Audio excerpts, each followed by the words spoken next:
Maybe while we wait another 2 minutes or so, Michelle, see if you can get hold of people if possible, but otherwise we just carry on. But maybe while we're still, before we do an official, formal introduction, maybe let's tell Christopher where we are. Christopher, where I am at the moment, of course, Pretoria, but I mean, I became a coach. So I'm a business coach and a financial coach, and also doing mediation, divorce mediations also, from time to time. And I'm passionate with life coaching. So that is what I do at the moment. I'm 66. I retired 6 years ago from an IT company as head of business development, and for a while was the acting MD there. So that's in short what happened to me in my life. And maybe Linda, you can maybe in short, where's Linda now? Because I mean, you saw Christopher also basically 10, 20 years ago. Yeah, I'm an occupational therapist, still, and I was manager at Ultimately Aftercare Center for Intellectually Disabled Adults till March last year, 2021, and then I had to resign because there's a cut-off age, and I think it's absolutely stupid because it really is stupid to get rid of people with a lot of experience. So I moved to Pretoria from Cape Town. Can you believe it? I'm near my children at the moment. And then I started training staff at the center like Ultimately for intellectually disabled people, how to handle these people, and also program development for this specific place. And me and my son also and my daughter started Food for Hope, where we give children food, because 43% of our people are unemployed. So there's a lot of hungry children. And if a child can't eat properly, he will not be able to concentrate, and he won't be able to develop and grow properly. So that's our main aim at the moment. So that's what I'm busy with. Fantastic. Oh, that's great. Well, it's basically then me and Linda and Christopher that we achieved the cut-off age. So now if you look at the younger people, let's start with Riet. Riet, just so where's Riet at the moment? Just unmute yourself first. Yeah. Okay, so I've been around. I've done an executive MBA in the meantime. No, I've actually, at the time when I did the course, I had no qualifications. I had a certificate, so I did my degree and my honors degree, and I did my MBA. And I've been mostly doing project management, but I've been working in Saudi Arabia and Nigeria and Botswana. How did you find Saudi? It was fantastic. It's one of the places where it's still really different. So you really get to see a different, not so Americanized, although their malls and stuff are terribly Americanized and so on.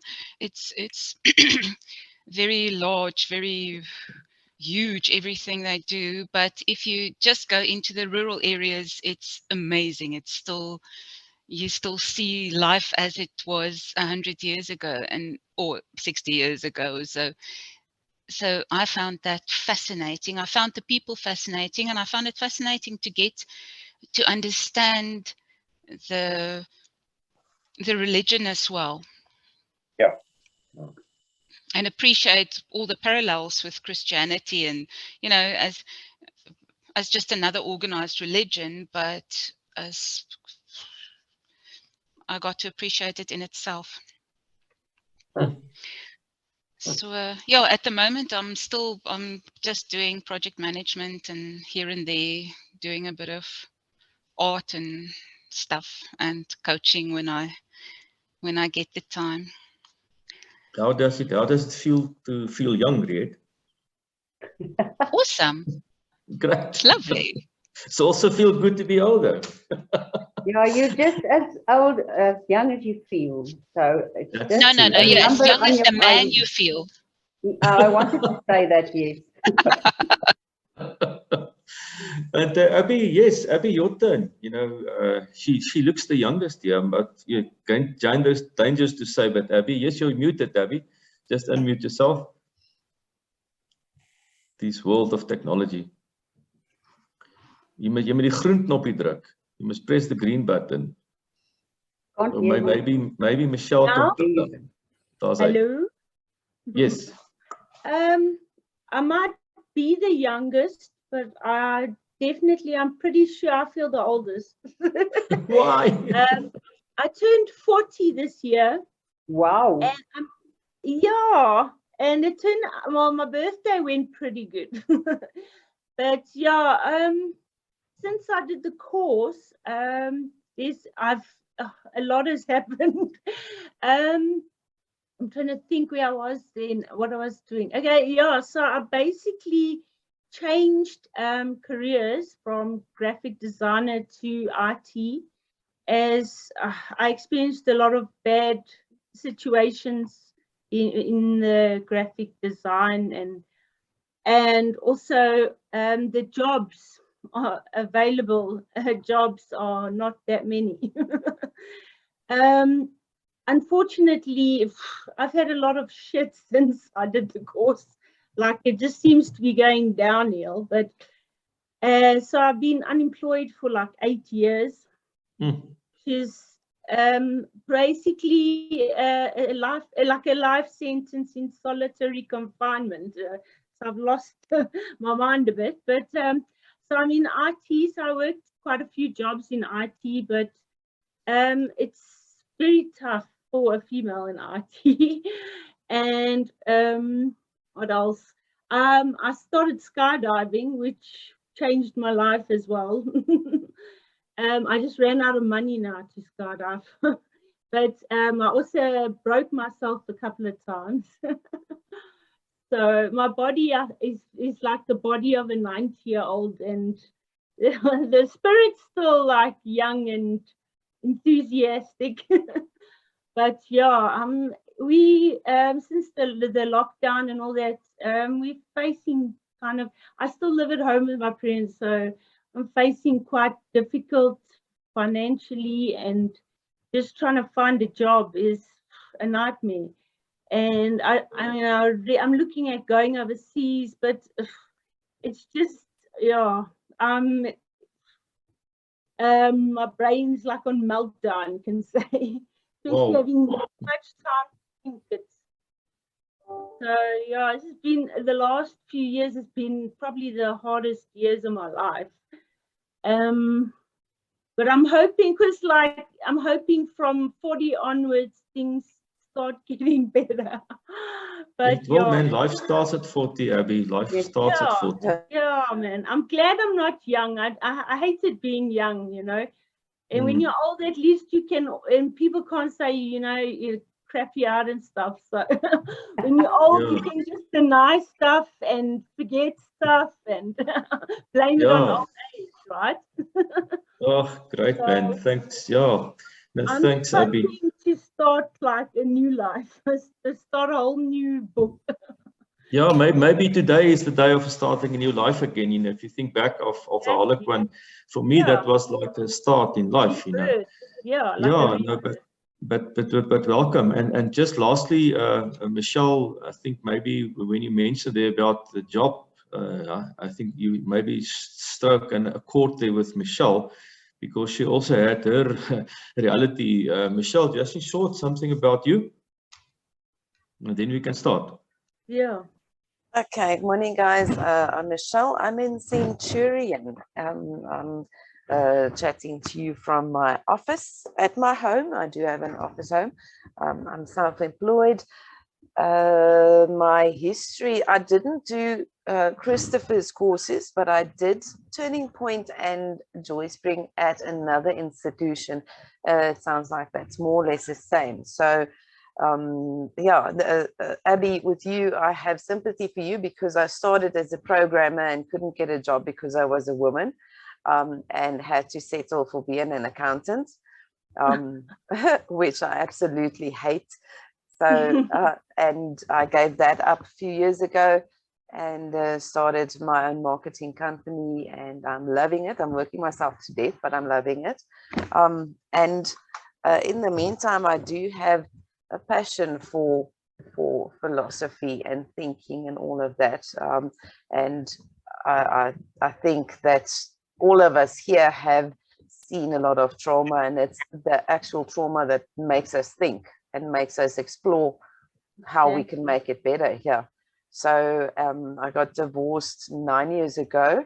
I was one of those little princesses with my husband was, you know, the prince on a white horse, and he came to save me when I was a young girl.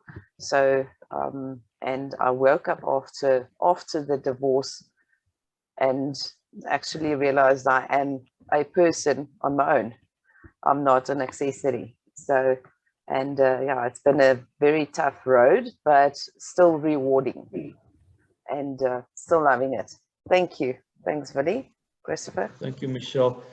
Well, I think at this point we can then maybe officially start. It was, I think, great for Christopher to hear where we are at the moment. Some of us have seen him like 25 years ago.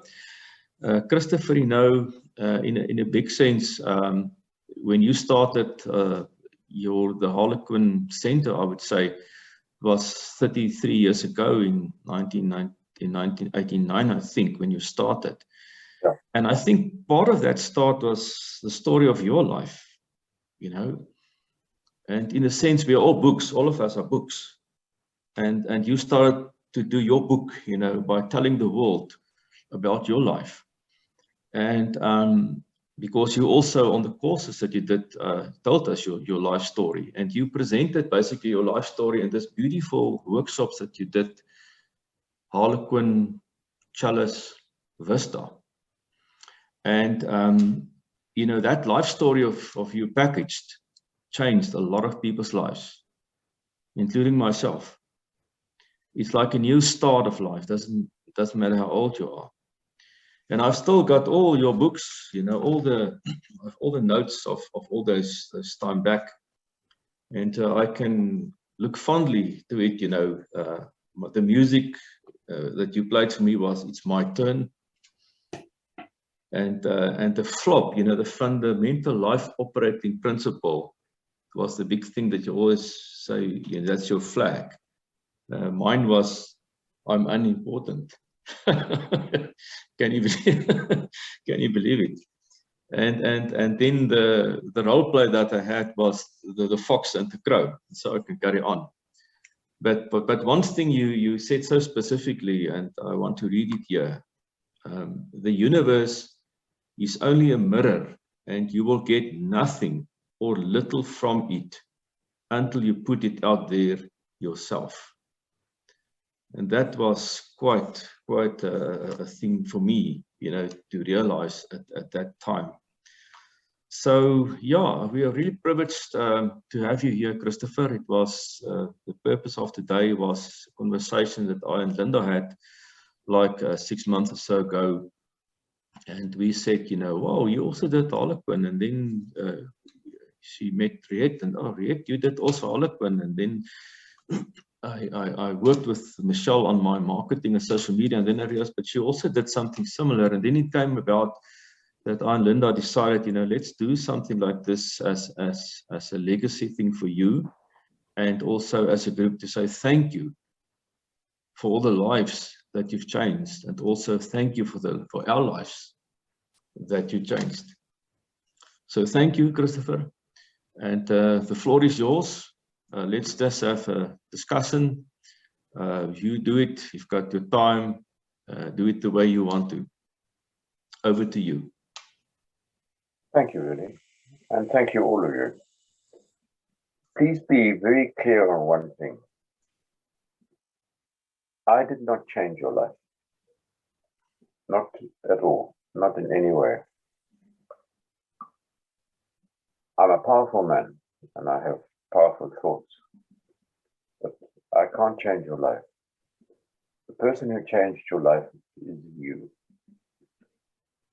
Yes, through the experiences of my own life, and it's been a long and interesting life, and I've done some extraordinary things. Through those experiences, I was blessed and able to give you tools that you then picked up and took and made them work.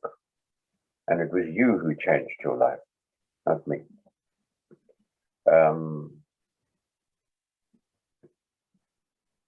I might have encouraged you from time to time by saying to you, you're full of shit and stuff of that nature. But it was you really who took that and worked with it and effected the changes that make you the person that you are today. And I'm humbled by that. You know, my flop is, in terms of the jargon that I use, is I'm unlovable. And I still wrestle with that.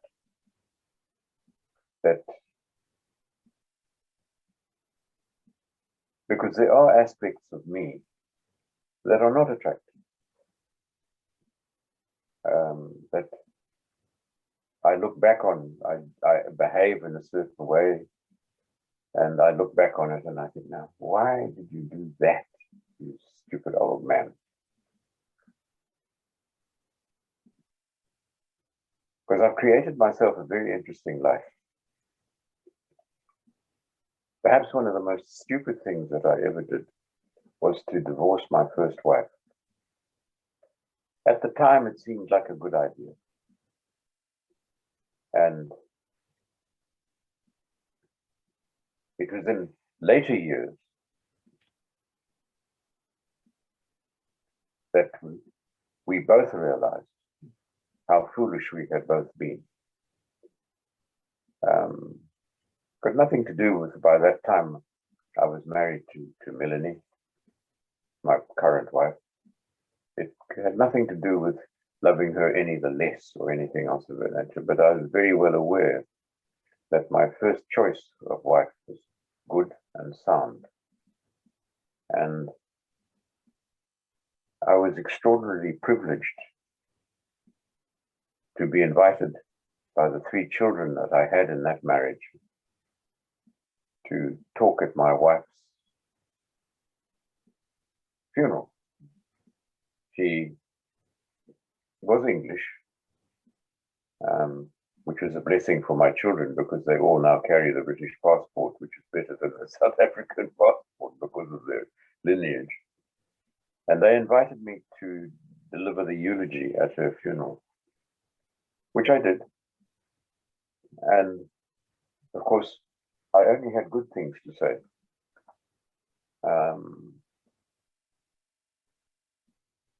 And that was a bit of a mystery to the other people who didn't know me. And they came to my children and said, "Who is that?" And they said, "That's our father." And they said, "What?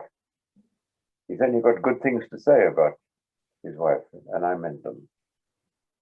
I meant them from my heart. And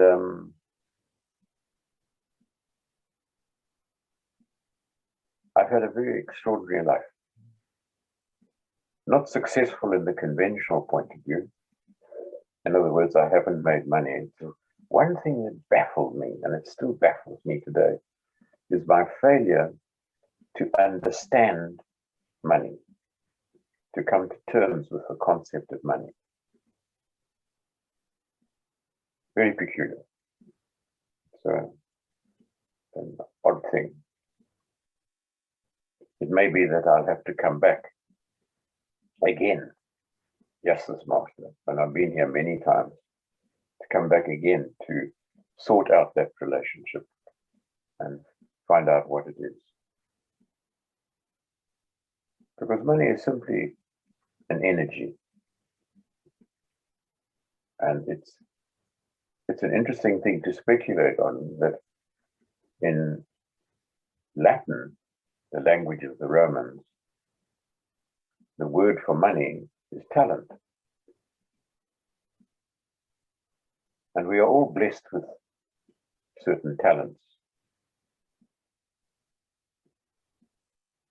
And I was. I mean, one of the blessings that I have is an ability to talk.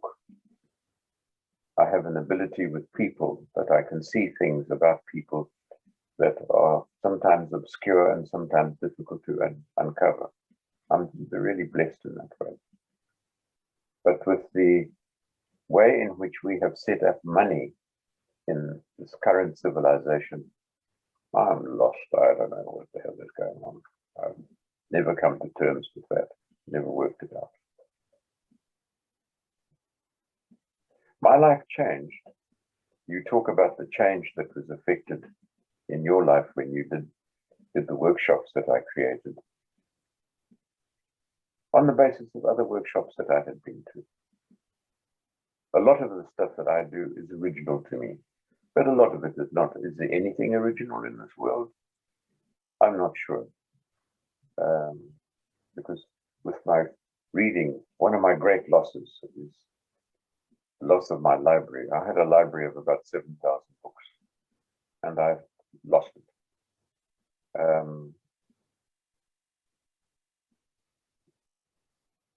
But I was reading adult books at the age of about 10 or so.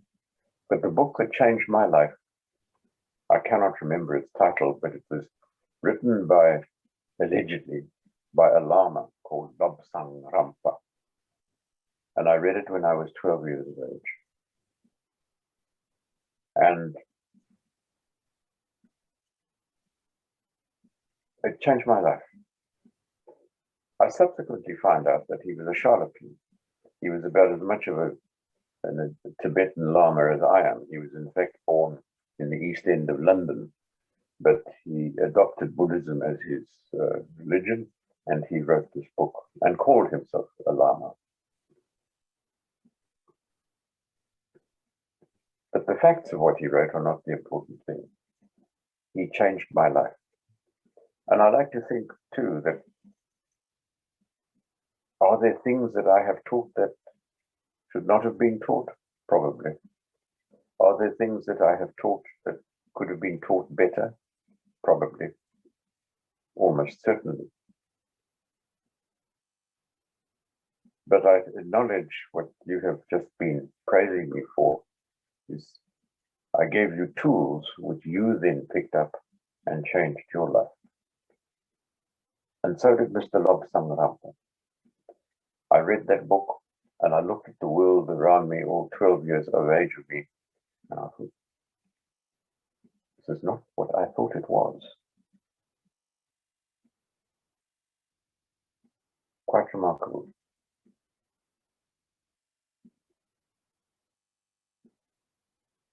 The trick is, and it's one of the sort of mainstays of mine.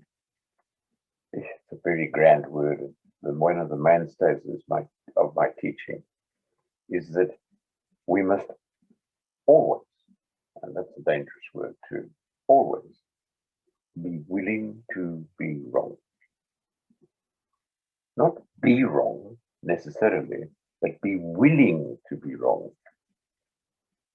In other words, pick up something and say, this is what I'm going to do. Good. This is the attitude that I'm going to hold. This is the way I'm going to do things. And be willing to be wrong, because as soon as you admit that, as soon as you allow that into your life, you open up the world of possibilities. To be right is quite literally a dead end, because then there's no further forward. It is only when you are willing to be wrong that you stand the possibility of moving to another place, of doing things differently. I do my very best to work with that now. I have challenges, of course. Those of you who know me will know that I have a 17-year-old son. And we are currently going through the agonies of teenage years. But he's magnificent. He really is an extraordinary young man. At this particular point in time, do we have what would normally called a good relationship? No. He thinks I'm a bit of a fool. And he doesn't often talk to me. I mean, he talks to me, but he doesn't often talk to me. But he's really quite wonderful. And I learn from him every day.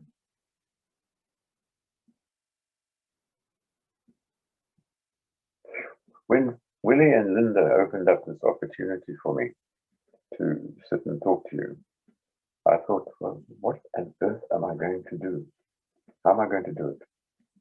And then when they told me that they expected me to talk for some 3 hours, I thought, yes, Master, that's a long time.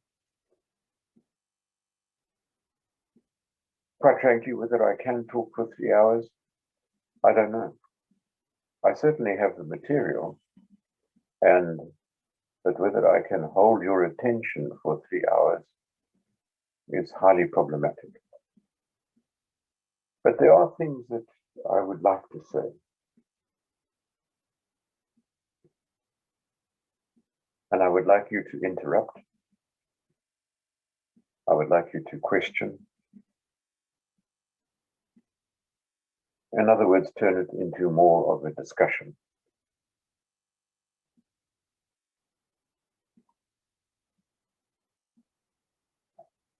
There's a lovely story. I've just completed a series of 3 talks for a small group here in the UK where I'm now living.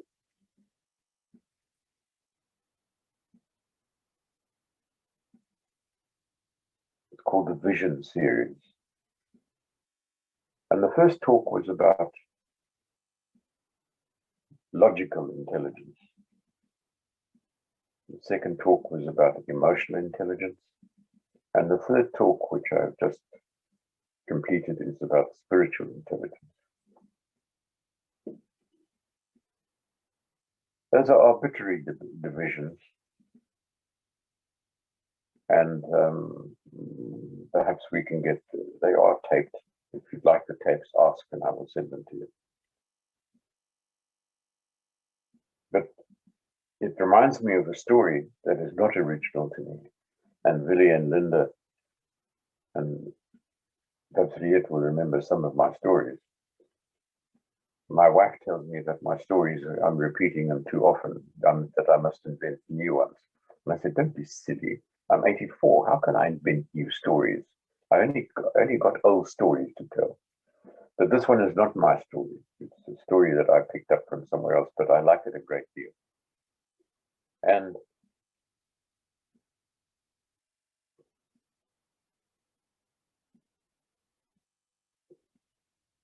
the heart, the mind, the heart, and the third person that we'll come to are sitting having a conversation. And the mind says, I'm a bit worried. I'm not sure where we're going. We've not been here before. And it's concerning. And the heart says, don't worry, my friend. You're very good. And just keep going. And the mind says, no, but this is, I'm not comfortable with that. I hear you. And thank you for saying those kind things. But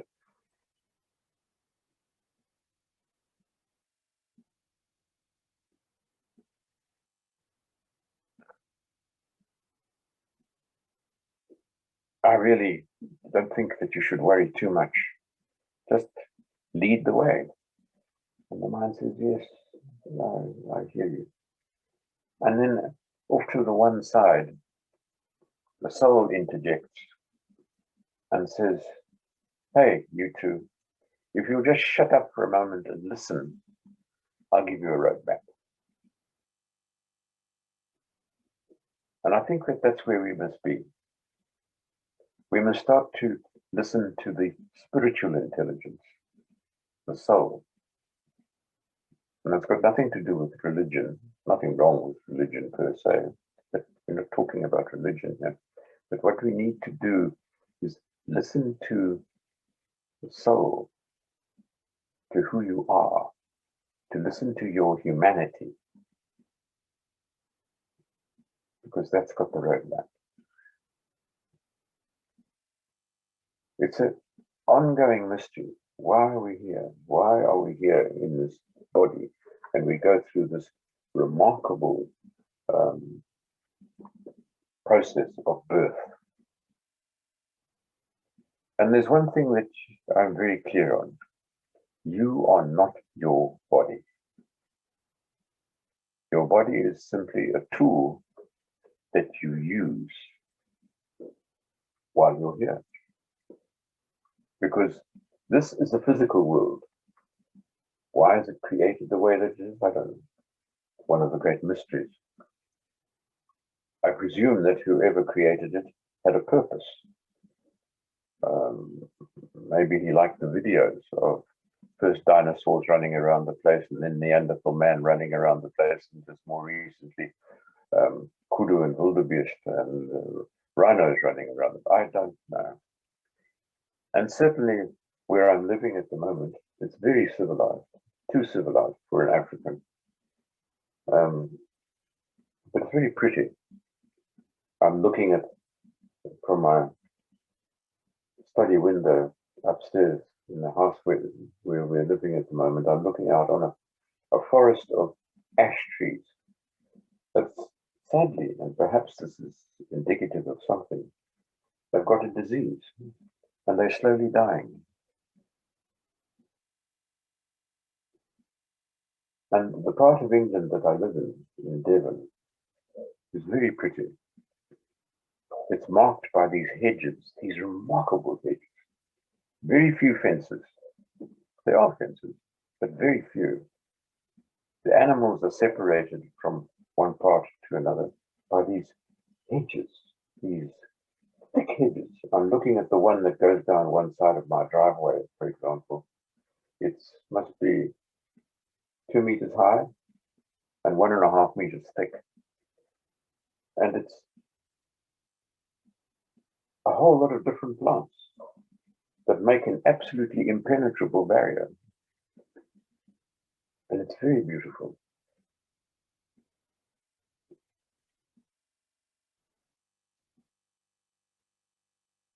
It's always got flowers in it. England is a very gentle land by comparison with the one that I was born into in Africa.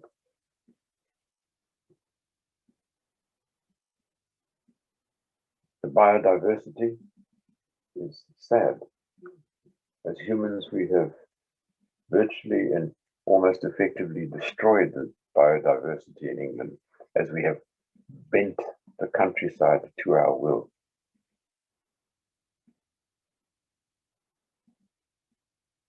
It's a very odd thing.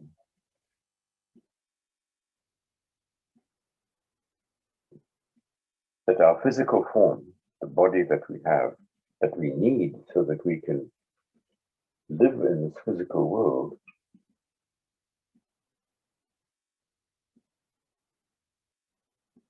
has been so malicious in its treatment of the environment that we've been gifted with.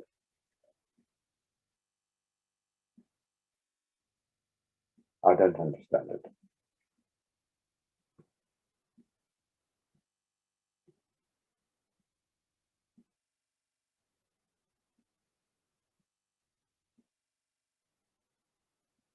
One of the great mysteries. And we don't seem to be terribly willing to change it. We're going through this business now of global warming. But what are we actually doing? Are we taking this seriously? Are we really looking at the way in which we are treating Mother Earth? It's extraordinary that we call it Mother Earth, Gaia. Are we really looking at that? I don't know. Are we really looking at how we treat one another?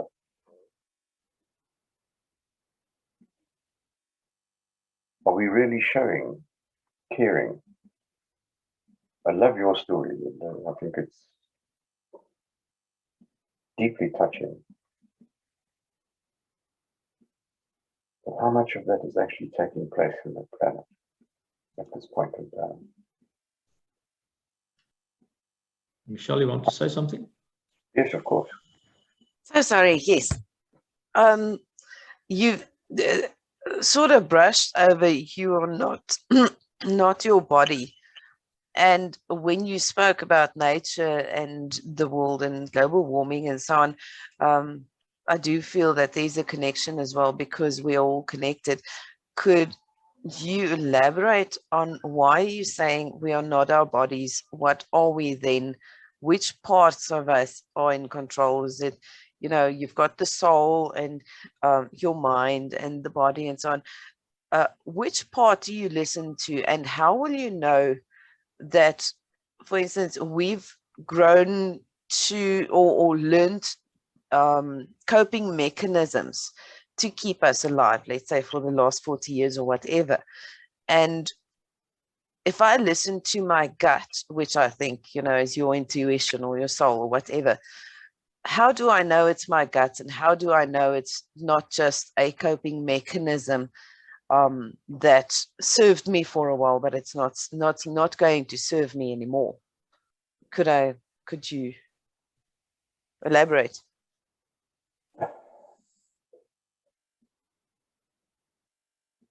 It's again what I call spiritual intelligence. It requires conscious awareness. I mean, at a very simple practical level, for example, how often do you meditate? How often do you pray? I'm not talking about prayer in the religious sense of the word. I'm talking about the acknowledgement that there is something, call it whatever you like, call it God if you wish, call it Allah if you wish, call it the Raven if you wish, if you come from the First Nations people. I don't think we've got any First Nations people. It really doesn't matter. But as long as you acknowledge that there is something larger than you, then you've started that process of stepping outside the limitations of the physical body. The physical body is very limited.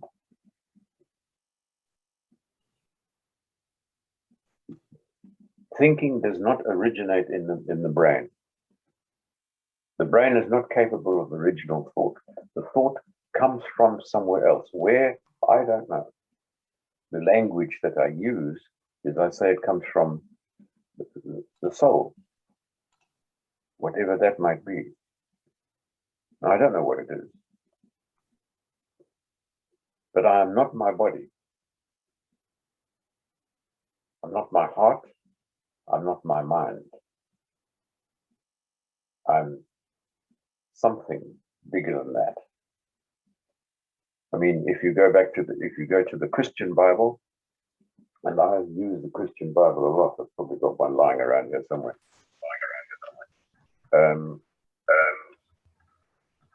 What's happened? Oh, there we're back again. It says in the Christian... Sorry, Michelle, laat net vir Alta in. Ek nog nie boodskap nie, ek volg met haar op, hoor. Oh, sorry. Are we back? I can yes. Yeah. And I can see.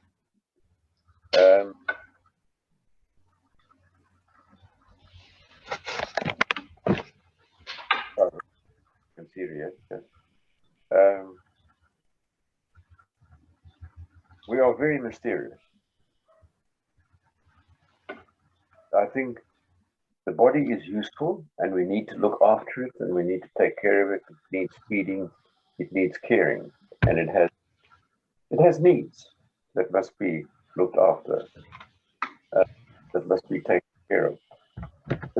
We are. And the fact, if we can start to first acknowledge that, and then to do, and I use the word meditation, because in the meditation process that I teach at NFA,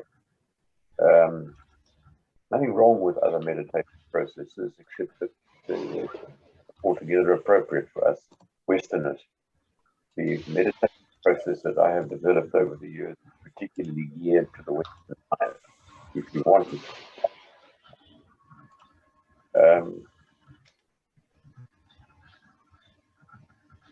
you step outside and you go into another form of consciousness. And then things can happen. I do it often enough. I just sit in my very pretty little house that we're renting, and I allow my mind to wander. And it's amazing what comes into it. I do very little meditation in the practical sense of the word, sitting and going, oh. No, I don't do it. Nothing wrong with that, but I don't do that. I simply allow my mind to be still and then see what comes into it. And all sorts of things come into it. Things that often don't make sense. And what rubbish is that? And then I immediately change my mind.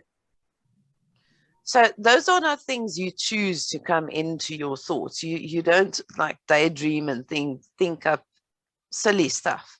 It comes from somewhere, right? Yeah. And I don't know where. It doesn't matter. But as much as I possibly can, I stop thinking.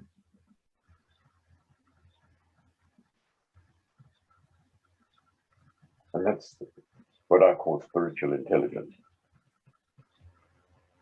It's just a label.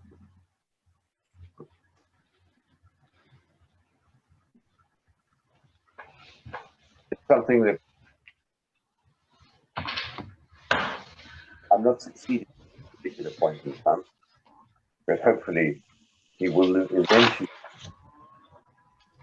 that I want to teach my son to do.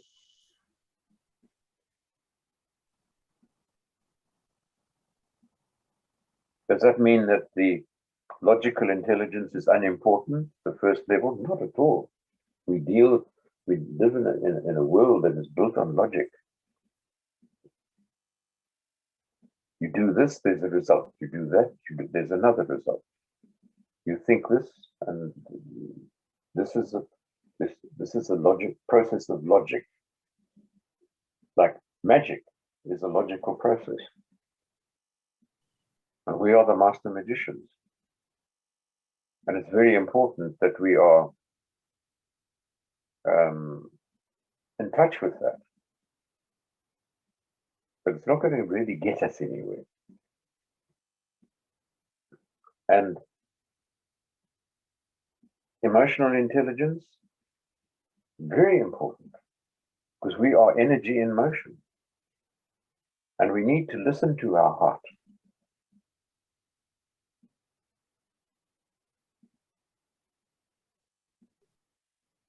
But it's spiritual intelligence. And sadly, we're not teaching our children.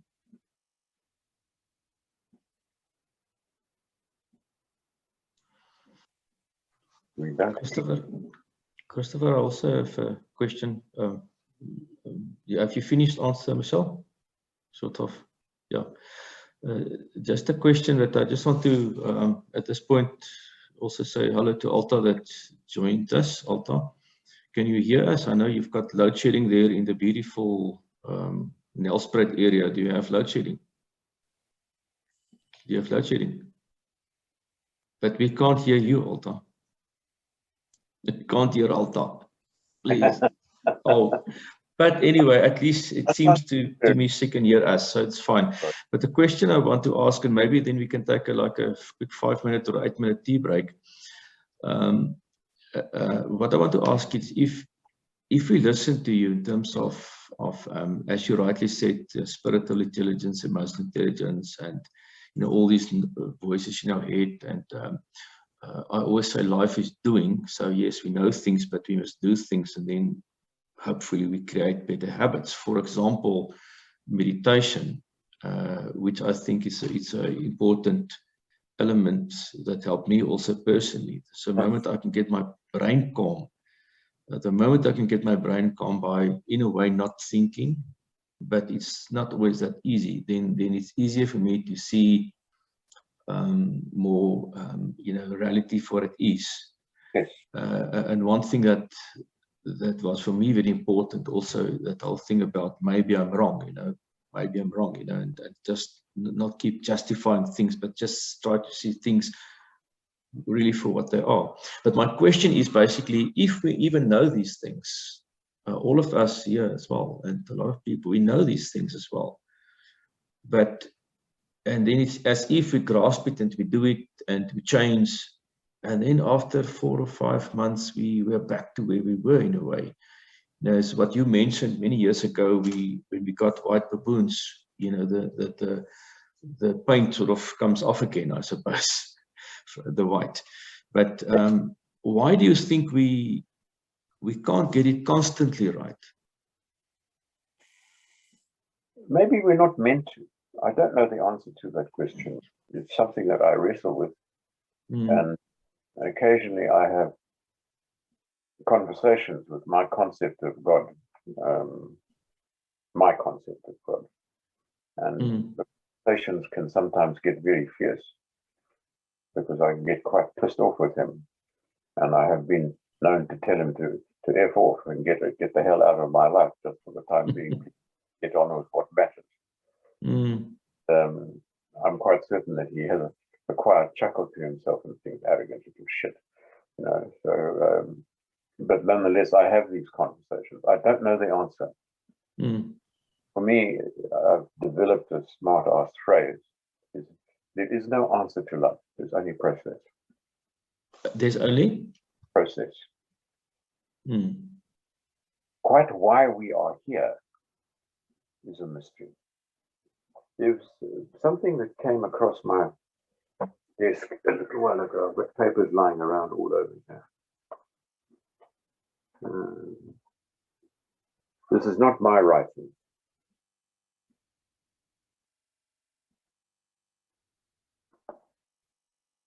But the principles of it goes like this. This is a paragraph that I'm picking up out of the piece. I downloaded it from something that was sent to me. You are always divinely guided. Nevertheless, you do have, and indeed have used, your total freedom to deny and ignore that guidance, that infinite love in which God holds you every moment of your eternal existence.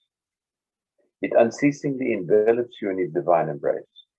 You have just chosen for many eons and many lifetimes to deny it or remain unaware of it as you play your increasingly painful and damaging games in the illusion which you constructed specially for the purpose. Now is the time to disintegrate it, to allow it to disintegrate and collapse into the nothingness from which you constructed it. So essentially, we're starting over every now and then. Like every day, you just start over. You have to collapse whatever you did have before, as Billy said, the stuff that we perceive as not being fixed. So we let it go, let it collapse, and we start over and build new ones. Do I understand correctly? And it seems, if one looks back on history, we can't really see very far back, 500 years probably, but effectively as far back as we can see. It's only in the last 500 years or so that we start to engage with an awareness of other people. Whereas 500 years ago, you lived in your valley and you got on with your crops and your animals and living a life, etc., etc. And you never had any real meaningful communication with the people in the next valley, let alone the people across the ocean or on the other side of the lake. There was no real environment for that wonderful world called love. Now, what we have created slowly over the last 500 years, it's just an arbitrary figure that I take, is an ability to communicate Right now, there's this dreadful business happening in the Ukraine, and it's in my lounge. It's at my breakfast table. It's at my dinner table. It's with me when I pick up my evening glass of wine. The opportunity for awareness of the state of being of another person is huge. And that is the beginning of love. So maybe we're actually getting somewhere. But we need to manage it intelligently. And our skill base is limited. Because right now, and I complain about it from time to time, and I catch myself complaining about it. Why do I need to know within the next 10 minutes that there's been a disaster in Bangladesh? But the fact of the matter is, I do know. Now, I can't do anything practical about it. But I can send energy. I can send love. I can send caring. And maybe that's the challenge. Because right now, there are, how many? 8 billion people on the planet. And the opportunity exists because of the technology that we have created for me to be quite intimately aware of what's happening everywhere. And maybe that's what we need to do at this particular point in time, is simply send energy, simply send good thoughts. If you can, send blankets and food. But that's only a small part of it. The opportunity for us to exist at this particular point in time, and I question this, I fight with this, to actually become world citizens. We need to get past the stupidity of our modern politics. For me, one of the great tragedies, for example, is that I've got to carry a passport that identifies me as a South African. Really? No, I'm human. And that's maybe where we need to go. I've left it a bit late to start talking about that now. I'm 84, turning 85 quite soon. So I'll probably have to come back.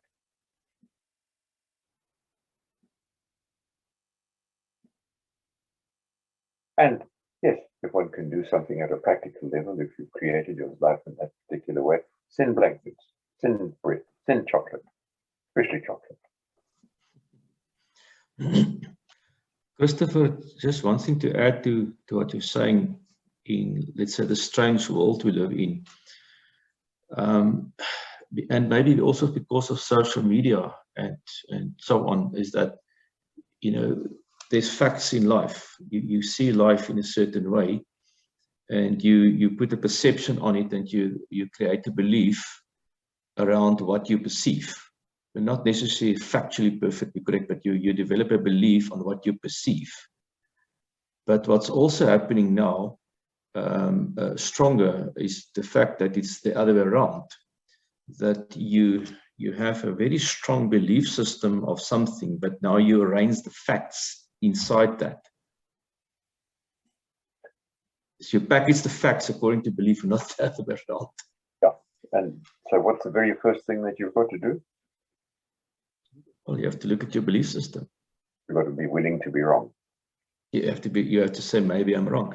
And it seems to me that a struggle for humanity, you know, and also in terms of the news media. I mean, if you go to Russia and you'll ask the average normal human being, sapien, sitting there, you know, do you support the war? Maybe a lot will support the war because of what they believe. And then if you ask the West, people will say it, you know, differently. It's a lot has to do with social media, and because it's sort of influencing our belief systems. What's the magic there? Well, you have to say maybe I'm wrong. The magic is that these opportunities exist in a way that never existed before. Yeah, that's true. The opportunity, yeah. Until quite recently, a couple of 100 years, which is neither here nor there. You lived in your valley, I lived in my valley, and we never spoke to one another. We never had any communication. I didn't even know what was happening with you. The communication that we have is instant and in your face. I mean, if we just use the Ukraine thing as an example, we see pictures of the devastation that is being inflicted on those people.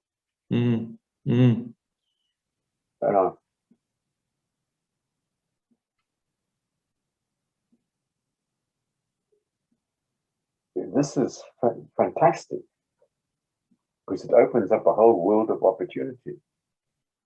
Because what energy are we sending those people? And by all means, still, if you can, if you're in that position, send blankets as well, because they also need it. But energy, because we are beings. That's the spiritual intelligence. Okay. But the blankets too, because that's the logical thing to do. That's the physical thing to do. Not unimportant, because we are also beings. But far more important, again, to go back to the 3 levels that I gave you of logical, emotional, and spiritual intelligence, the real one that makes the difference, that cracks the nut, as it were, is spiritual intelligence.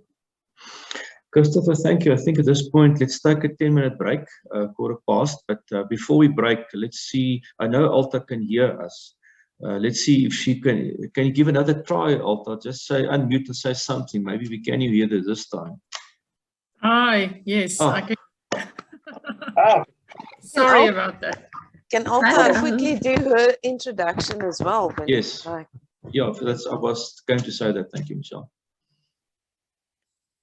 Alta, who is Alta? Oh, Alta, sorry. I'm from South Africa. I don't know from where is everybody else. And I'm a certified financial planner working on the human psychology of making financial decisions, and specifically also focusing on the belief systems and subconscious beliefs about money and through generations, what we adopt from other people. So Christopher, I'm still here. The discussion we didn't finish the other day with those notes I wrote on WhatsApp. Are you going to discuss some of those today, or should we have another discussion? Refresh my memory. Remember you sent me that little video of the recording of the, especially the discussion you had on emotional intelligence and willing to be wrong and so on. I had some comments on that. Let me just have a look at those. What did I say? I can't remember, it's too long ago.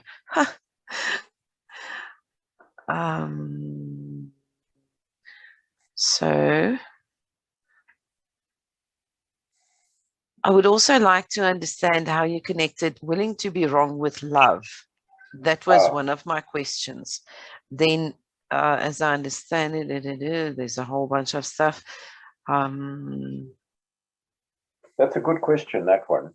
I think when we start again, if you could ask that question again, how can I equate, as it were, or associate? Yeah, acquaintance is a better word. Yeah.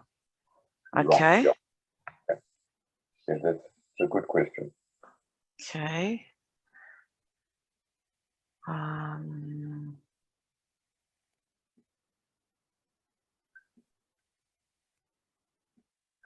And then, yes, how can I trust my gut not to be influenced by my past or by stupid beliefs and stuff?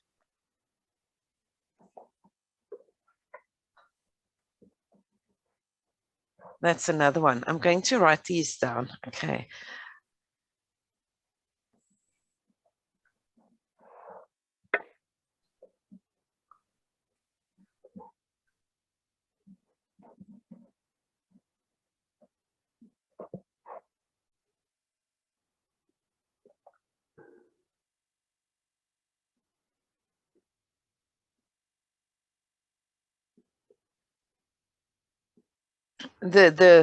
These questions I'm asking, or the thing about forgiveness, and does that fit into your discussion or not really?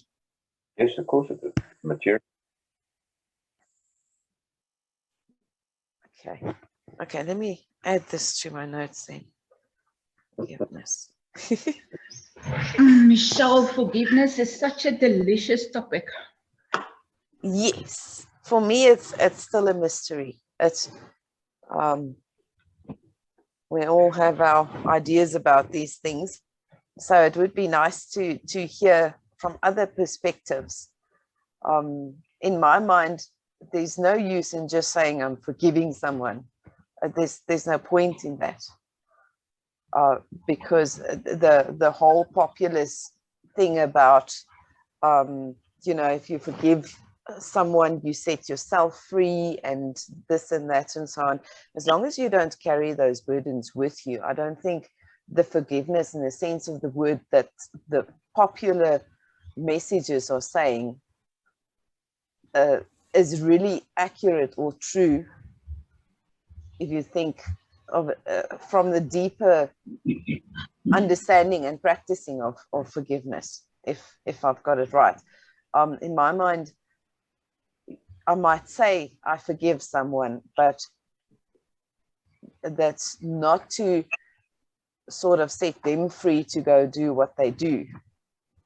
That's just to say, well, I understand what they've done, and I understand where they came from, why it happened, and all of that. Instead of forgiveness in the biblical sense of the word, going, oh, you know, I've forgiven someone, now I can go to heaven. Because I don't subscribe to that, if that makes sense. Right? What's your take on it? You're asking me? First read. When we come back, I'll tell you a story. Okay, I'll remind you. It's time to go back, isn't it? It is, almost. I think we've got a minute and a half left. Okay. No, I didn't stand up, so I don't need a wee. Yeah, no, me neither.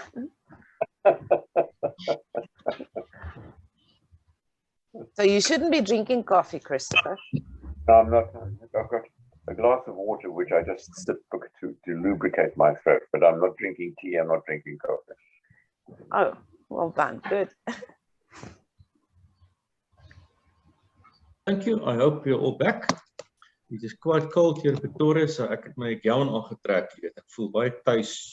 Ek voel lekker warm. So, Christopher, thank you for this point. I love my gown anyway. So maybe at this point, let's get some conversation going. Maybe some of us would like you to ask you some very direct questions, and maybe what we can learn also is from each other. You know, I think we all struggle with our own reality.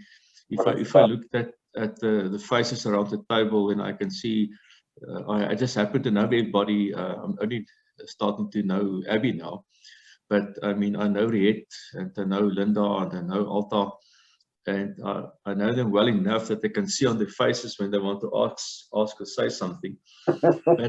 But at this point, maybe just if I just ask Linda, not Linda, Alta, because as a new person coming in, I mean, you came in on the end side. But is there any question you want to ask Christopher, Alta? If you can unmute yourself first, does it? Sure, Willie. I think let me get to the conversation a little bit. I loved what you said about, I think it's the evolution where we actually live in villages and now we need to start communicating and living with other people and, across the world. I think it's part of how do we adapt? And I want to say we need to adapt or we need to die. But maybe if I can get a chance, I would love to answer. Closer to the truth than you are.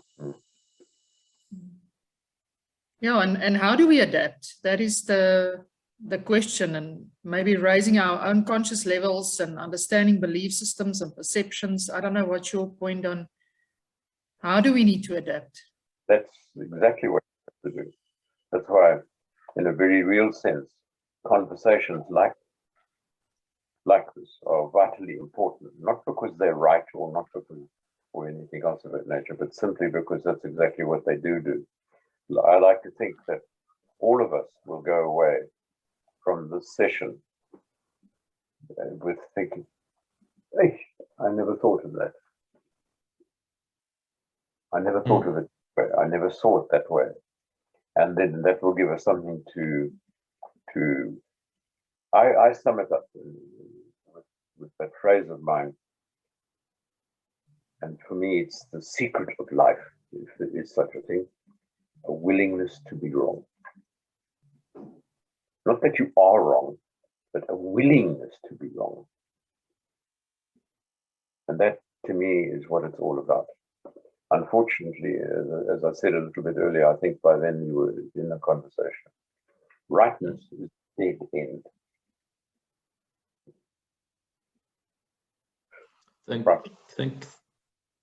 Thank you. Thank you for that, Christopher. Yeah. At this stage, before I'm going to also go to ask Rieta to say something, but before she does that, just happy to see Samantha could come in. Hello, hi Samantha. Glad you could link Thank in. you. Just in short, we all had that opportunity, but that's quickly. Who's Samantha? Just quick. Who's Samantha? I don't know what to say to that, really.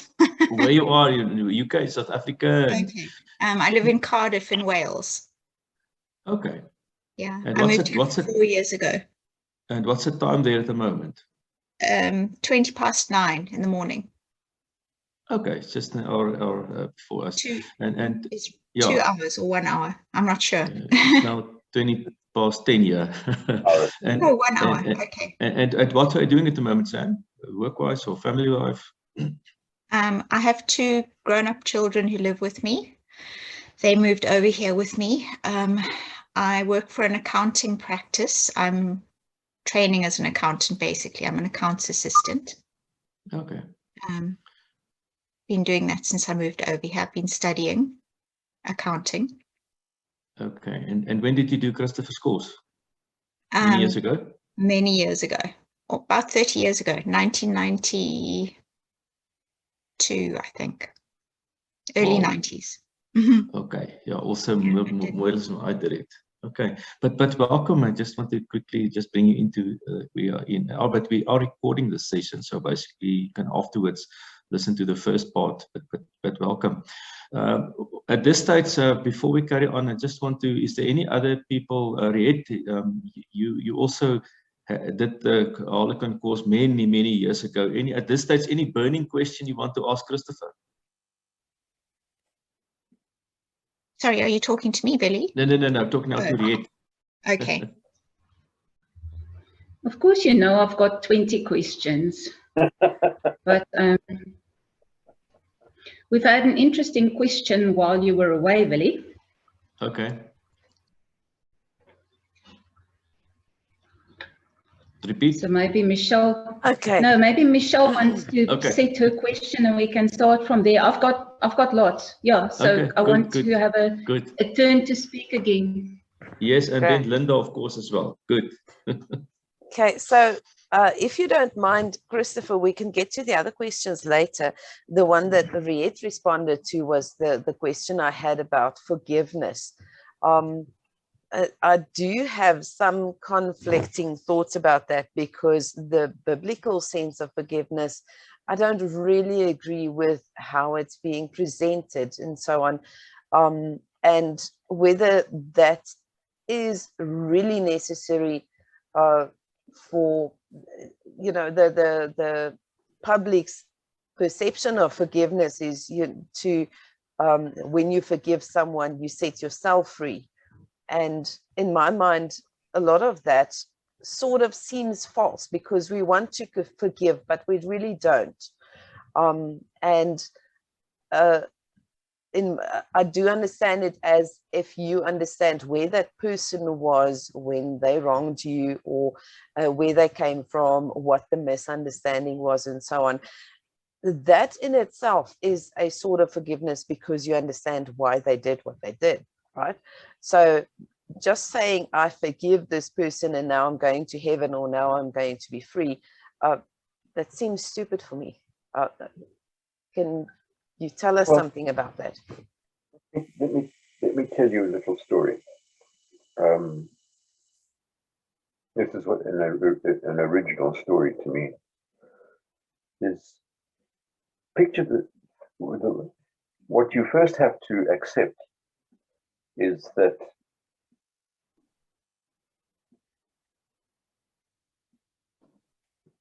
you have to accept the principle, forget about the mechanics, because the mechanics are a different story and they vary from individual to individual, and the truth of the matter is we haven't the faintest idea of how it works. But the fact is that we go back to that statement that you are not your body. You are something apart. Call it the spirit, call it the soul, call it the mind, not the mind. Spirit, soul, being, it doesn't really matter. We don't have an adequate word for it, and neither do we particularly understand it. But this is actually quite well borne out, and those of you who have had children will have been aware that there are times when the fetus that you are carrying inside your belly seems to be dead. It goes quiet, and then suddenly it wakes up, as it were. Well, I think that what happens is that the soul, the spirit, comes into the fetus and tests it, tries it on like a suit or a dress. It says, I wonder if this is going to be okay. Is this going to fit? Is it going to be all right? And it makes a decision, yes, this will be all right, and it settles down. And then later on it says, no, you know, I think maybe it's not the right body for me. And it leaves again. It's a very well known, that's an exaggeration. It is occasionally spoken about. And that a woman will have a child and the baby will be next to her, perhaps at her breast, and she'll look at it and say, it's changed. It's different. It's not the same one. I think that's a real possibility. That after the process of birth, the being suddenly decides, hold on, I made a mistake.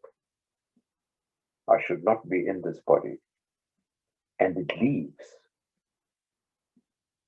And in that moment, a new one comes in. Because there are far more souls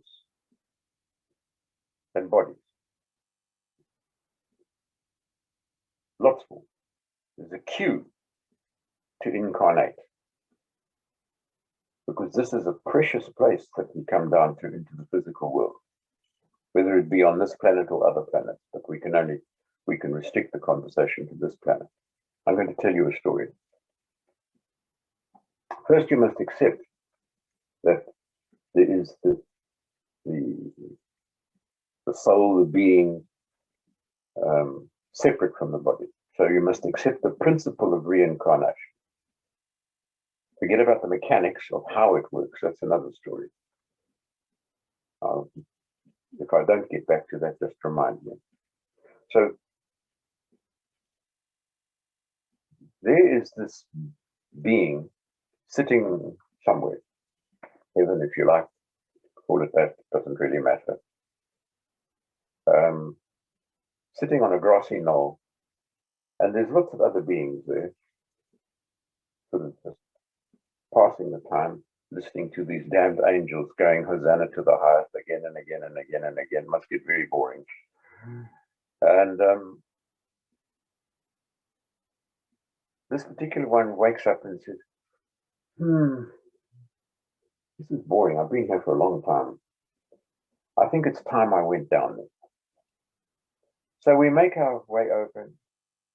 Being makes its way open. I'm going to use the personal word as though it's me. I make my way open to the big man and I say to him, you know, I think it's time that I went down there again. You know, it's getting a bit much here. You know, these angels do get a bit repetitive after a while. So he says, yeah, good idea. So I say, okay, good. I'll go and make the rest of the arrangements. And he says, not quite that simple. So I look at him and I say, yeah. So he says, you must have a reason why you're going down there. You can't just go down there sort of. You've got to have a reason for going. So I said, yeah, I've been thinking about that, and I thought you might impose that condition. So the reason I want to go down there this time is I want to experience, and we'll come to this, the power of forgiveness. So the big man's eyebrows go over the top of his head, and he says, oh, good one. Okay. So I say, all right, I'll go off and make the necessary arrangements. He says, no. Not quite that simple. Oh, what's the problem? He says, well, let's see, it's not insoluble. Let's see. So he lifts his voice and speaks to the other souls and says, you've been listening to this conversation. Does anybody have a possible solution for this? And a hand goes up at the back, and a little soul at the back says, maybe I can add something here. So the big man says, come. And the other little soul comes forward and says to the big man, yeah, I decided that I would like to go back down there as well. And the big man says, oh, okay, so why? He says, I've got the answer to that question. I tell you, what I want to do this time, I want to be a perfect shit. The big man says, I've always been nice.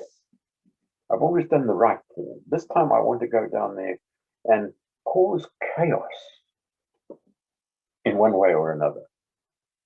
And the big man looks at him and says, step aside, Hitler. He says, well, you two better have a conversation. So the two little souls sit down and they organize their incarnation as to where they're going to incarnate and how they're going to incarnate and how they're going to meet and so on and so on and so on and so forth. And the second little soul says to the first one, says, but please, my dear friend, remember this. When I do something horrible to you, because it's going to happen, because I'm down there to be a perfect shit. You're down there to experience forgiveness. But when I do something, remember this, I do it with love. So that you can have your experience and I can have my experience. And then we go.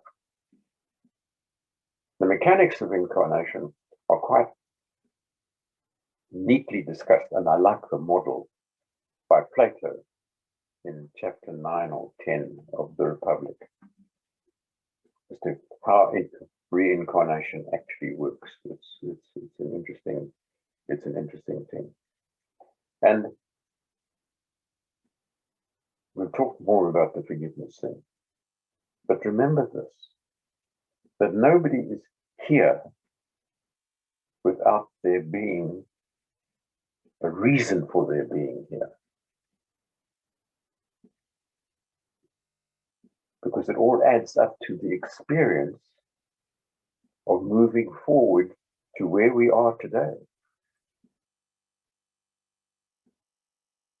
which is the possibility of that much overworked word, much misunderstood word, love. And I agree with you about the common concept of forgiveness. It's not very much, not very powerful. But forgiveness is simply the acceptance of the other human being for who they are, and a willingness to be wrong. That is probably one of the most powerful phrases. It's not for nothing that I say that rightness is a dead end. It's only when you forgive and allow the other person to be who they are and what they are doing that you become alive. And in a very real sense, you set yourself free.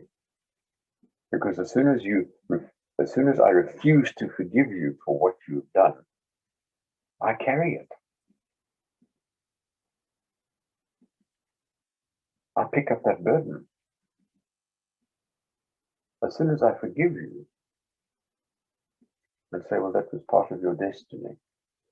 Is it easy? No. No, it's very difficult. But then who promised us a rose garden? Life is simple. Just got to live it, but not easy. I mean, one of the most difficult processes that I'm going through at this particular point in time is, and Willie's sort of on the edge of it, is the aging of the body. It's difficult. It's uncomfortable. I can't walk the way I used to walk. And as I say, I know that as soon as I stand up, I'm going to have to go and have a wee. Oh, the demands of the physical body.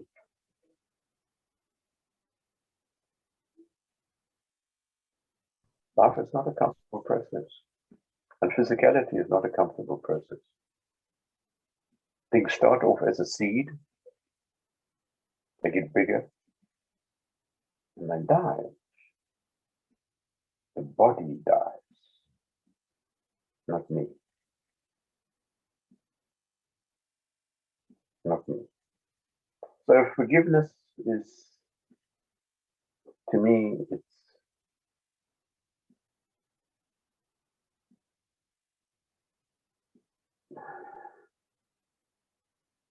it's the only way forward. It's the only way to put down the burden. Is it easy? No. When somebody does something really horrible to you, but be aware that that may be their choice. In fact, it will be their choice. That they decided this particular time round to be the perfect shit. So love them for it. Put it down. Be willing to be wrong. Allow them their space. Easy? No. Very tricky. Very difficult. Have I hurt people in my life? Yes. I caused my first wife a great deal of pain, and she me. It's been very difficult for my first 3 children to forgive me. I think they have.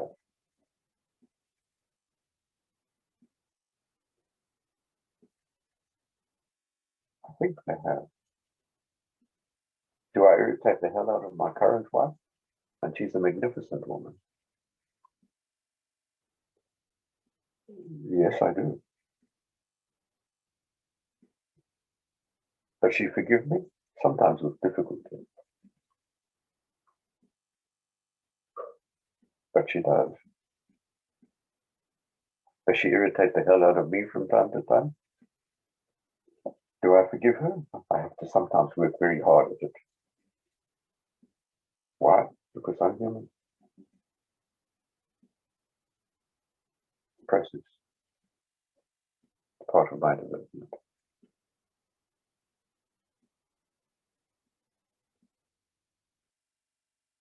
Comes back to that, the power of that phrase. Be willing to be wrong, not be wrong. Not that doesn't say you are wrong, but be willing to be wrong. And then the doors open. So that's to be willing to conceive that my idea is not the only good idea, and that your ideas or your input would have merit or value. Merit or value. And that's the challenge for you to work with. And that is, for me, that is one of the basic catchphrases, and really with these notebooks might remember this, is the awareness of the other person's state of being. If I'm going to be in relationship with you, and it gets more difficult if the relationship is an intimate relationship, a personal relationship, is to be aware of your state of being.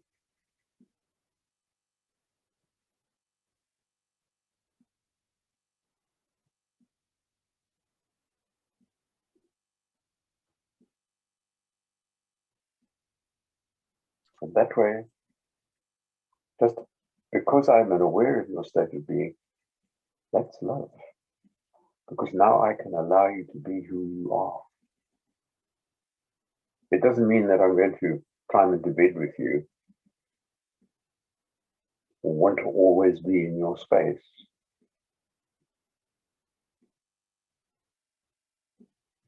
No, we're not talking about that. But that's only one very small aspect of love.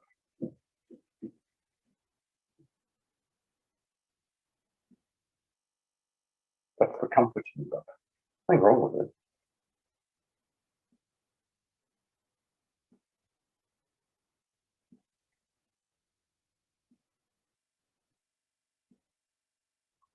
But remember the little story about the first soul and the other little soul, and the second little soul saying, I'm going to be a perfect ship.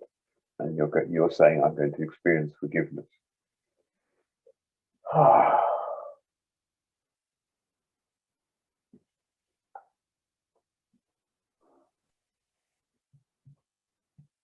Easy? No. Very difficult. Do you think it's a good idea if, from an awareness point of view, we ask that question for ourselves again and again, why am I here? And to see if you can find something, in terms of your purpose. Why am I here? Maybe it is that I need to learn forgiveness, or it is that I must. Yes, and that's meditation. And that necessarily means sitting down with your, you can say, it's a technique and it works, but I don't use that technique. My meditation is very much more cerebral, I think. There's that famous saying by Paracelsus, cogito ergo sum. I think, therefore I am. And it's one of the things that we've been gifted with, is this ability to think. Cogito ergo sum. I think, therefore I am. If you put it around, you can say, I am, therefore I think. That requires a very high level of awareness.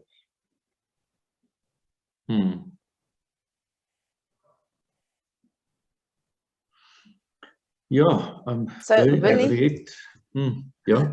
I want to ask a question. I was just gonna say, so all my thinking is meditation, eh? Thank you. So, sounds like it, yeah. I'm burning to hear a question from Riet. She wants one. Riet. Now, I'm fascinated with what Michelle said now, is all my thinking is meditation. I think that is a state to aim at. And was it Gandhi, or it's attributed to Gandhi, saying my daily life is my religion and my church. So I'm a firm believer that everything you say and do and think should be expressing your religion, should be not your religion, not organized religion, should express the highest in yourself. So a few years after I've done... Express your humanity. Sorry? Express your humanity. Sorry? Express your humanity. Absolutely. Absolutely. In all its ways. And also that thing about, you know, our purpose in life, having to realize our, some purpose in life, that puzzled the hell out of me for so many years, because I didn't really have this high purpose in life. I was just sort of working at myself and chugging away and doing my thing and traveling and so on, but I didn't have a lofty, higher purpose that I had to do. And my conclusion in the end was, I don't have to do any of that. I put so much pressure on myself to try and find this thing that I had to do.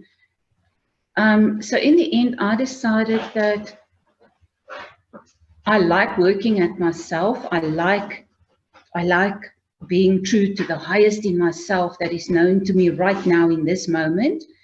And tomorrow it will be different. And just trying to express the highest in yourself is fine.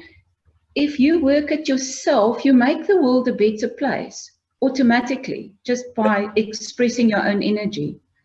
Yep.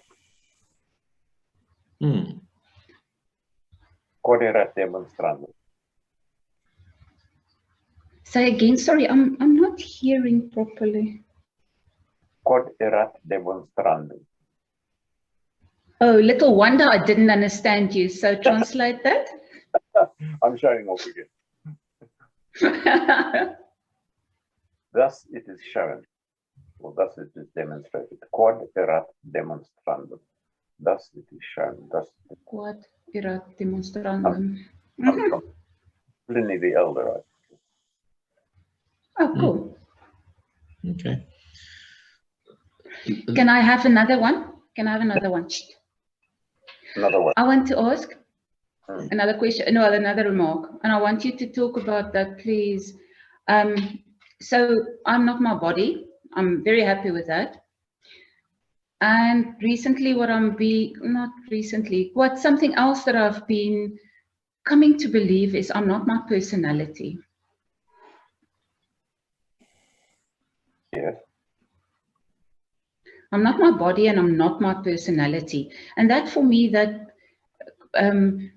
putting on your body like a jacket, coming into the world, having an experience was much easier for me to understand and to make my own than I am not my personality. Because I tended to focus on improving my impatience and my whole personality for years and years and years. I spent so much energy on that. Like the forgiveness thing, where I eventually then decided, but forgiveness, even the concept of forgiveness is a world-made word that, if you unravel it, is nothing. It's just a concept which doesn't have weight. It's like it's a word that came with organized religion, and we use the word as if it's got weight. And then once you've unraveled it, it's a non-existent thing, or it doesn't really carry anything.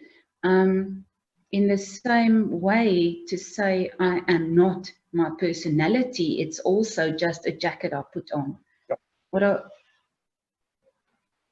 Talk to us about that, please.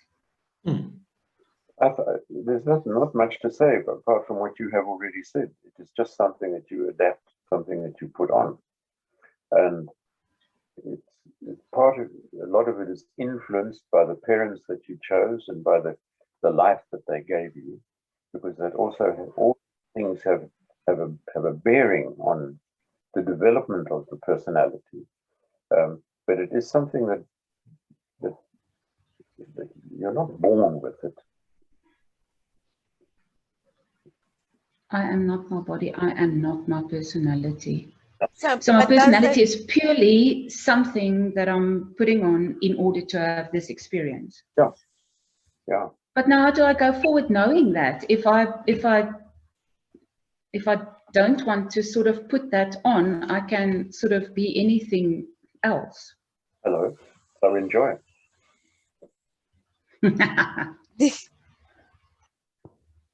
So Today you can be all strict and quite unpleasant, and tomorrow you can be accommodating and lovely, and everybody will think you're very sweet. And then the day after that, you can just be bleh. I know, it's horrible, isn't it? So, but where does the study of personality come in then? And does that mean that we can change the fundamentals of our personality as well? Since we're not our personality, we all have this persona we're showing to the public, and we're not necessarily that same persona at home. Does that mean that we choose a certain personality on certain days, Red? How do you experience that? Can you tell me, how do you then consolidate this concept of you not being your personality?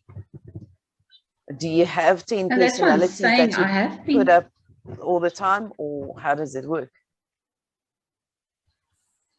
no, that's what I'm saying. I have been battling with it a bit because I act in a certain way, and then I realized, but it wasn't necessary to act in that way. Why did I act in that way? And then you come to your own truth in terms of, oh, okay, that was my fear, and that's where it came from, and I didn't have to do that at all. So I can change that. So next time I'll just accept. So you can either then again, and like a knee-jerk reaction, you often just react from that place because it's such a habit. I mean, it's like a 60-year-old habit to react in certain ways. I'm not going to change it because I thought about it yesterday. So, but you are able to change that. But that becomes a bit of a mind bend. Now I'm like, okay, I've just come out of a 3-year relationship. Now I'm looking at that person and I'm like, oh, I can see his fears, and I can see my fears, and I can see what it's done between us. And there's a lot of clarity. There's absolutely no anger from my side. There's no, and there's a lot of love for him. Hello. Hello. Oh, hello. That's a very powerful word. There's a lot of love for him. And that doesn't mean that you want to now suddenly be with him, or suddenly be in his space, or share coffee with him, or anything else of that nature. That's got nothing to do with that. That is one expressing love, yes, and don't minimize it, but it's not the be all and the end all of it. I don't particularly want to go back because I don't think we think the same about things. But I really, that's horrible because you see too much of other people. You have too much empathy and understanding in the end. But that also doesn't make for easy relationships either. Doesn't solve the relationships problem. No, it doesn't. Relationships are an ongoing problem. They have to be, of course, yeah. They always require work. I have a smart-ass thing for relationships. They require take. Hold them together. Time, patience, and effort. relationship, EPI. Time. And what's the A for? attention. Attention. Patience. So you can only hold relationships together with tape. Quite a smart ass way of looking at it. Can you say that again? What's the Time, E? attention, patience, and Effort. effort. Got it. TAPE. Tape. Yeah, type. Time, attention, patience, effort. It's a nice thing to remember. It is. Hmm. And if you're not prepared to Yeah. give that to the relationship, well, then it's not going to work. Maybe. The tragedy is that it's not being taught. Yeah. Yeah. Maybe. If you decide to go into a relationship with somebody, make sure that you've got lots of tape. Thank you. What I'm hearing as well, thank you, Riet, for that, conversation. I think that's also on our minds. But Alta, if you don't mind, I hope we can hear you if you talk again and with IT. But do you want to share anything? Because I was thinking of you when Christopher said the tape. If you want to. Time, attention, patience, and effort. Yeah, I missed some of it. Sorry, I'm without electricity, so I think there was a signal problem, but I switched. I think, for relationships to work, I think also we need to move from our brains to our hearts. That is my opinion. Maybe if you've got a question on that, because I think the brain is so much in survival, and therefore you cannot love with your heart. So I always say the longest route to take is to shut down the brain and live from the heart. Well, I've put it slightly differently. You see, the heart is the seat of the emotions, and love is not an emotion. It may feel like one, it may seem like one. Life is very, very much a spiritual thing. So it doesn't move from the brain to the heart. It must move from the brain to the soul. Makes sense. Thanks for that. Linda, you're still anything from Linda's side, as also people that's our age, Linda, anything that bothers you want to ask Christopher? Because remember, you hit that tire very hard those years. Just you mute. Yeah, okay. Yeah, I hit that tire hard, and then my healing process started. And unforgiveness is like cancer. It consumes you. And you know what the funny thing is, the other person doesn't even care about that. It doesn't concern them. So you're the one carrying this unforgiveness. And until you put it down, like Christopher said, you will never heal.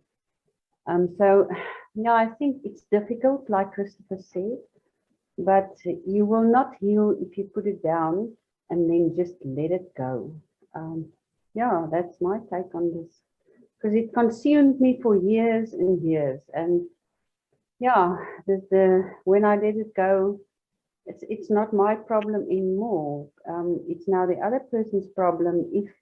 If it bothers them, I couldn't care less. Most likely, it never bothered them. So now I'm making this a big problem, and I'm the unhappy one. So just let it go. I think that's the best thing. Easy? No, definitely. But you have to look after yourself, and that's the way to start the healing process. Yep. The very important thing that you said there. Life is a selfish process, not self-centered, selfish. Until you are willing and able to put the effort into yourself, then there's not a great deal more, not a great deal that you can do for the other person. You have to putting the effort into yourself. What Linda said, I agree with her, in fact. But the question to you, if you've done that the way that Linda put it, I don't think it's really necessary to say that to the other person, because I mean, as you said, it's something, it's for you. You that will set you free. It's fine, and it's your life. It does nothing, little to do with the other person. You don't have to go to that person and say, I forgive you or whatever. Am I right? Which goes back to the thing that love is a choice, love is a decision. It's got very little to do with the other person. Can I ask a question then? Okay, so Christopher, in the other side there, where you decide you want to experience a bully or being a bully or whatever else, do you think there are also people not getting along? In this world, we all have people we don't like. I have my ex-husband's Flatty. I don't think I'll ever get along with her ever again. She used to be a friend, but that's not a forgiveness thing. You just, you understand where it happened and why and whatever else and so on. So there's no blame. But there will always be someone that you do despise in this life, right? In our bodies. So do you think our souls over there on the other side won't get along either? And will that sort of affect, let's say, this thing with myself and Zelinda, will that carry on in the next life or whatever else? I don't know. That's one of the great mysteries. There's that interesting phrase in the Christian Bible again. It's, in my Father's house there are many mansions. There are many aspects to life, because mansion in that sense, in my Father's house there are many rooms and many ways of looking at things. I don't know.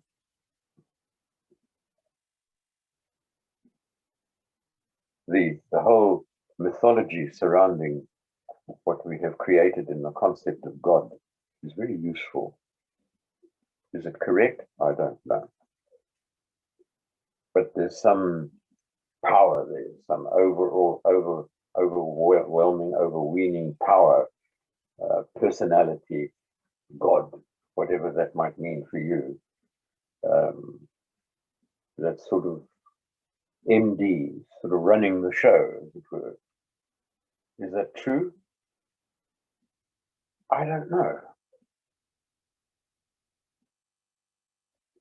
It's a convenient model, and it can sort of give shape and form to something that otherwise is formless and shapeless and completely, you can't even have a conversation. But as soon as you talk about a God or the existence of some sort of superior, now you can have a conversation. From the limitations of this physicality. Will we have the same conversation when we get rid of this body? I don't know. Probably not.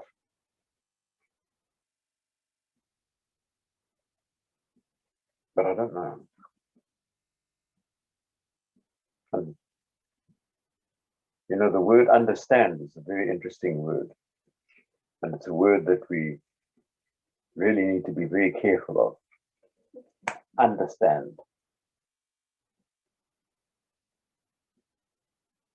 There's no growth. It's only when we take away that then there can be development. So, do we understand? No. There's only one thing that we can do. Accept. And acceptance implies the thing that we got back to, forgiveness. You are who you are. Good. Does that mean just because I forgive you, does that mean I've got to sit next to you and have coffee with you? No, I choose not to. Why? Because you are a stink in my nostrils. And it's perfectly legitimate judgment. Because we exist in judgment. I'm sitting in a chair at the moment because I've made the judgment that this chair will support me. And when this session is finished, I'm going to walk down some stairs. I make a judgment that those stairs are not going to collapse underneath me. Can't exist on this physical plane without judgment. I meet somebody for the first time and I make a judgment and I decide now I don't want to see them again. Perfectly legitimate.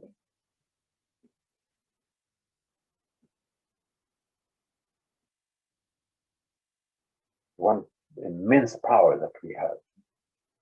Immense power. It is a godlike power. We can change our mind.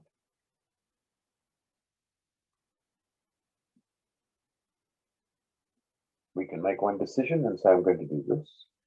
And then 1 second later, we can say, I'm going to do that. That is the power of a God. It's immense. It is almost unbelievable.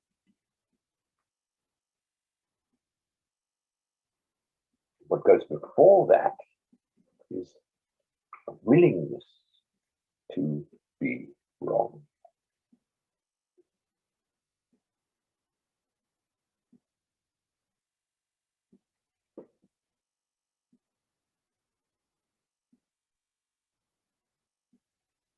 What's happened? Have we lost connection? Samantha, We are No, you're listening back to you now. attentive. We are listening with you attentively, Christopher.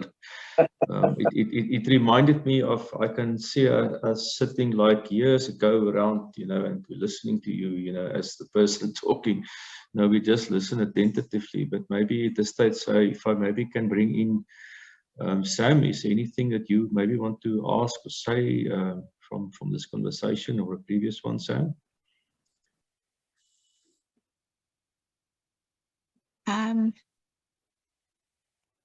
I don't really have questions at this stage.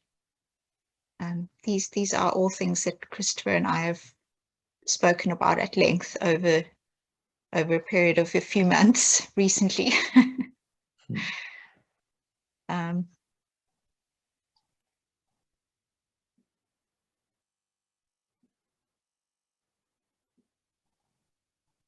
Yeah, I've been struggling with something. I wouldn't say it's forgiveness exactly.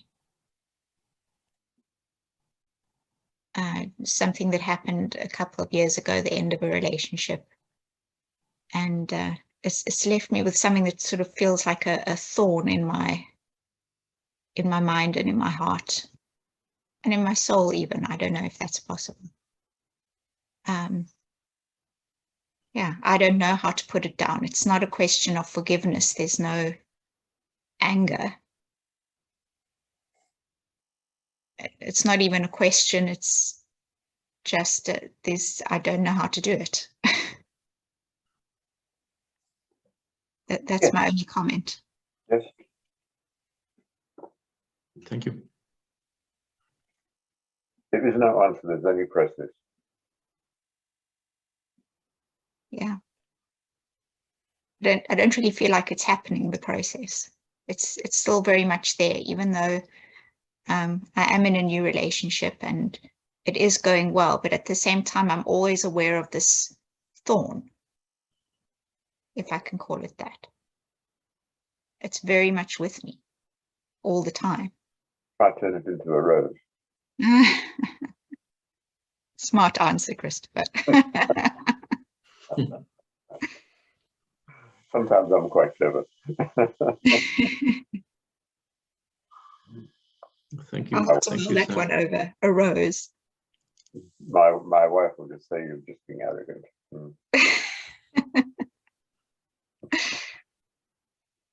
Thank you. Thank you, Sam. it made me, what you've just said, made me think of what Christopher said to us many years ago. What is your flop, you know? Your fundamental life operating principle. You have to wave the flag or show the rose, I suppose. Maybe another way to put it, you know? Yeah, sure. Again, it comes back to the statement that I've just made. There is no answer. There's only process. Mm. Why are we here? I don't know. I don't know. I do my very best to live with the other saying as well, is that life will not give me something that I cannot handle. Is that easy? Nay, master. Sometimes I look at the things that come up in my life and I think, and now? But I do my best. More than that you cannot do.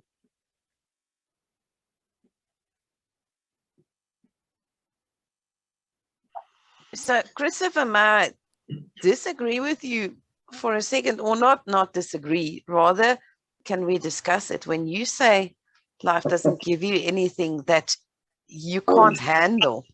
It's just a woman bearing gifts, you know. I'm not going to just, and then she immediately cuts you off with the knee.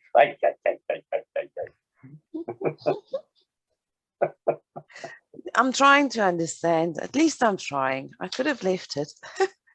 No, but the point is, from my opinion, life, you say life doesn't give us anything we can't handle, but it does. When people commit suicide, they decide, well, I can't handle this stuff, I'm checking out, you know. So you do get situations that you really cannot handle. Just because that doesn't mean that they decided not to handle it. Doesn't mean how they so? can't. Well, suicide is the decision.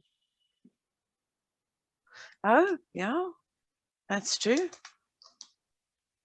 They made a decision, no, I can't handle this, and they're pulling out. It's got nothing to do with the facts.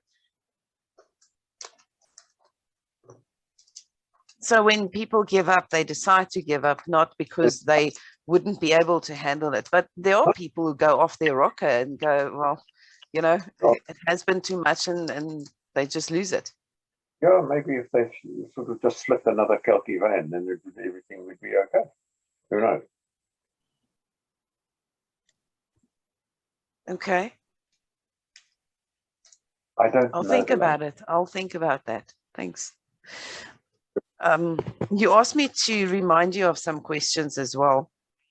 Michelle, just before you remind Christopher, but yeah, keep that. I just want to bring Abby also just in. Abby, we haven't forgotten about you. I just want you also to have an opportunity to ask a question or anything that, because of discussion, you want to ask or say.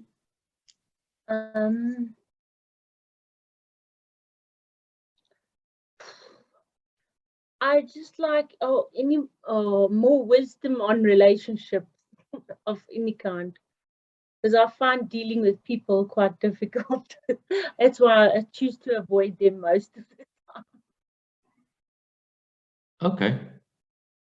Christopher, do you want to take that further, and then after that maybe then Michelle's questions? It seems to be, relationship seems to be, and I can't answer you. I mean, I can talk for 3 days about relationships, but it seems to be a possibility that relationships are one of the things that we are here to explore. And I think that maybe God, please don't fall into the trap of the Christian concept of God or the Mohammedan concept of God or anything other than that. God, just being who created this game that we are playing, has a problem as well. But if you go into the mythology, the Greek mythology, the Egyptian mythology, the Norse mythology, the gods don't have relationships. It's true. They don't. They come down here, they father children, or they mother children, and then they push off. They don't have relationships the way that we have them. Exactly. Not at all. And particularly if you look at the Greco-Roman pantheon of gods, none of those gods have relationships in the way that we understand them as human beings. And that's similarly so with the Egyptian pantheon as well. So maybe one of the reasons that this game was created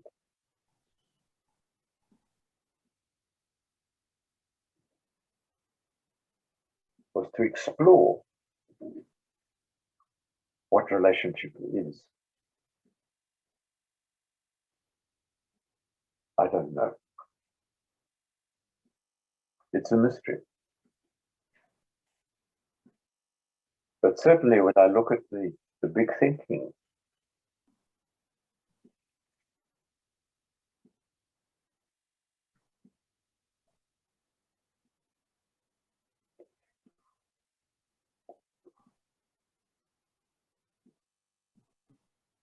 relationships are a peculiarly human thing.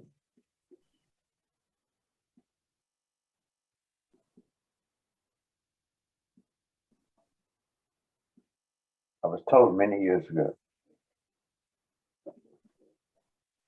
that the word human, I don't know if it's true or not, but I like it at any rate, so I'll make it mine. The word human comes from an ancient Egyptian word that means fierce animal.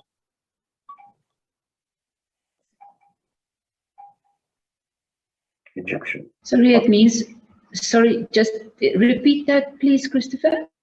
Word human, human, comes from an ancient Egyptian word that means fierce animal. Fierce animal. And we are a fierce animal. We can kill one another. We can kill other things. We can cut down trees. We're in the process right now of destroying this planet on which we live.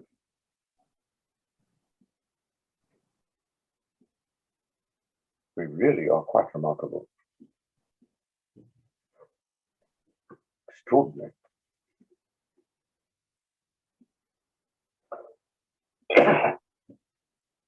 Will we succeed in destroying the planet? I hope not.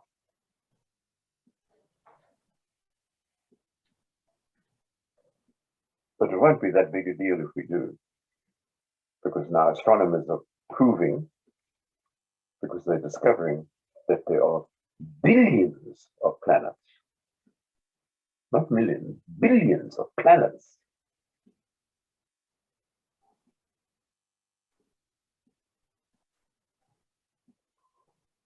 When you look up into the night sky, particularly when you can see the Milky Way, those are billions of stars. And a lot of those things that we call stars are in fact galaxies, but they're so far away that they show up as a single point of light. And within those galaxies, there are millions and there are billions of stars. So it's an unimaginable thing. It's beyond human perception.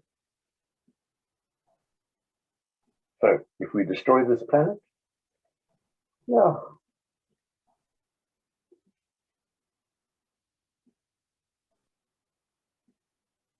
Yeah.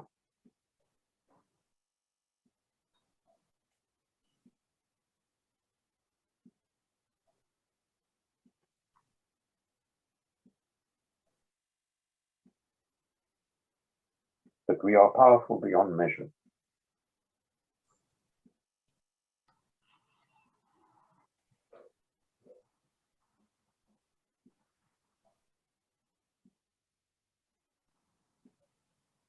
I hope not. It's very pretty, it's very beautiful.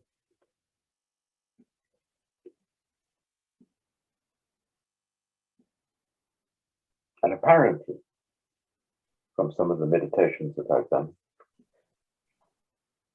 it is fairly unique in its diversity.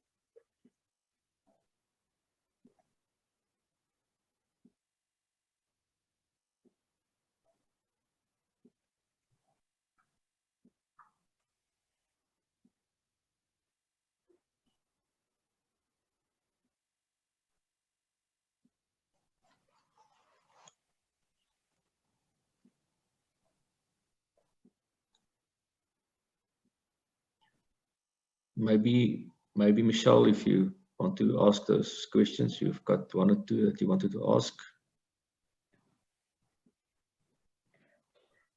Thank you. So Christopher, you did touch on it earlier where you said love is a choice.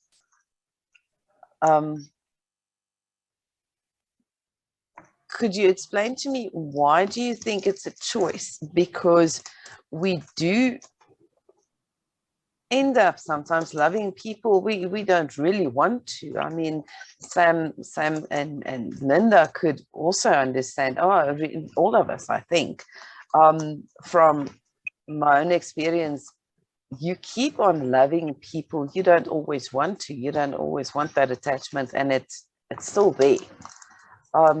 Why do you say love is a choice?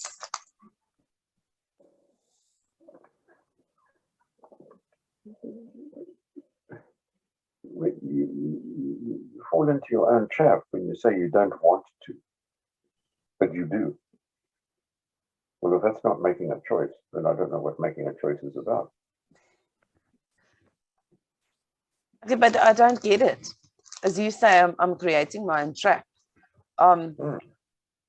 Because the mere fact that you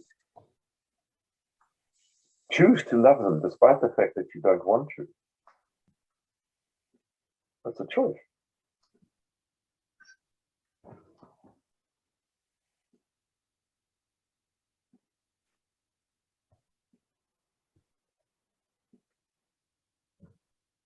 The magic word here, and it exists in English, I don't know about other languages, is responsibility. Sadly, what we have done with responsibility is that we have come to interpret it with strong overtones of blame. You say you are responsible, in brackets, to blame. Whereas I look at the word responsible differently. For me, responsible means you have the ability to respond. Life will not give you something you cannot handle.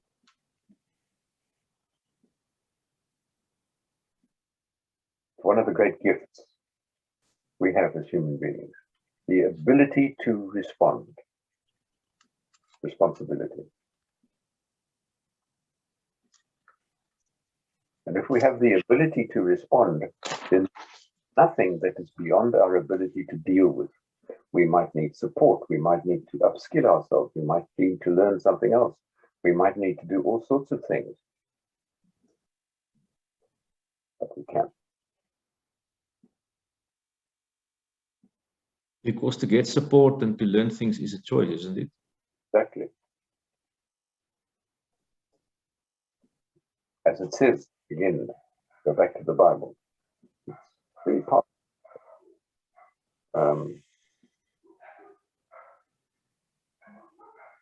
No, ye not God, John 37. From 10 to, where is it?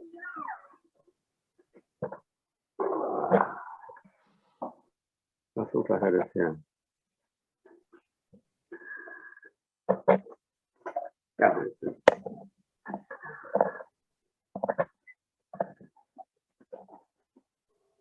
And I'm not a religious person in that sense.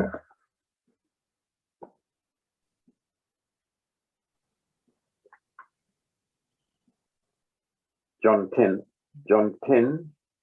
30 to 34, ye are gods.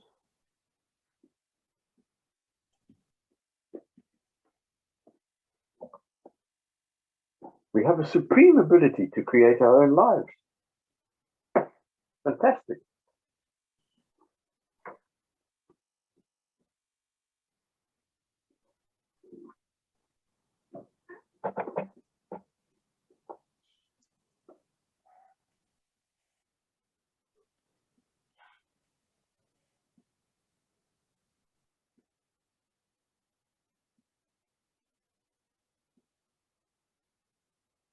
I know, but I sometimes look at my own life and I think, hey, what were you thinking? And I sometimes come to the conclusion, you obviously weren't thinking.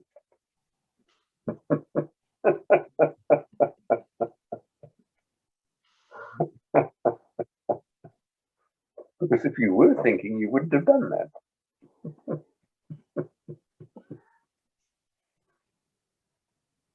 Yeah, that's the paradox as well, Christopher, because sometimes we need to think and sometimes we don't need to think because we think too much. So if we think too much, we spiral in a direction, we meta state, you know, we sort of make it bigger than it is and we just go in a tandem. Then we should not think, you know, so it's the paradox of thinking and not thinking. Of course. Is that sometimes I sit, sometimes I think, sometimes I sit and think. And sometimes I just sit.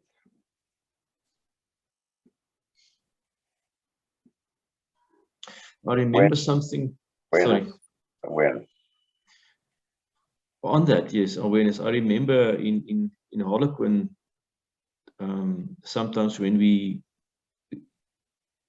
just sit there and we think or we not think and we don't get moved, and then you said to us, you know, shit or get off the pot.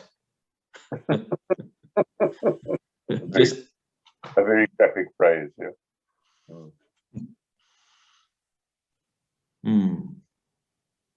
Easy? No. But imagine if life were easy. If there's one place that could be regarded as hell on earth, any idea what it is?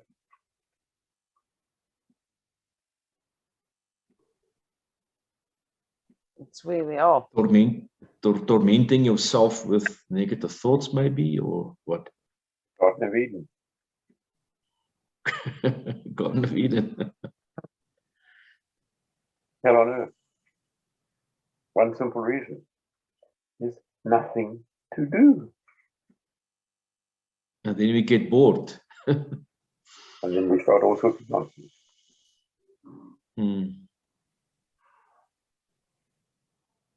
So despite what the Christian Bible says, is thank goodness Eve listened to the snake. And the snake said to her, Eve, you will not die. And she said to Adam, come.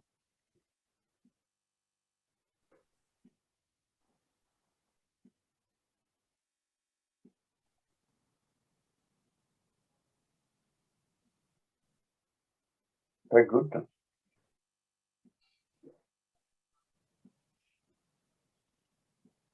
Because the Garden of Eden must be the closest place to the hell on earth that I can think of.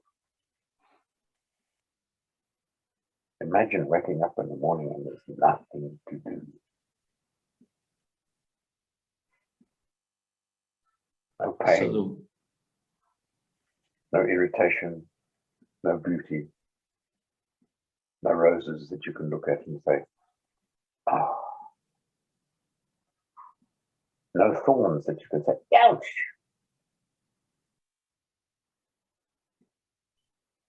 So the world must be our playground. And occasionally you're going to fall and scrape your knees. Don't you think heaven is going to be much the same? The concept of heaven sounds terribly boring. Yeah, sitting there listening to these angels going, ha ha ha ha ha ha. And the flippin' harp music. As it says in the good book. You know? Hello, can you imagine? That's why we occasionally go over to the big band and say, hey, this is too much. I want out. I'm going back down there. What am I going to do? I'm going to be a perfect shit this time.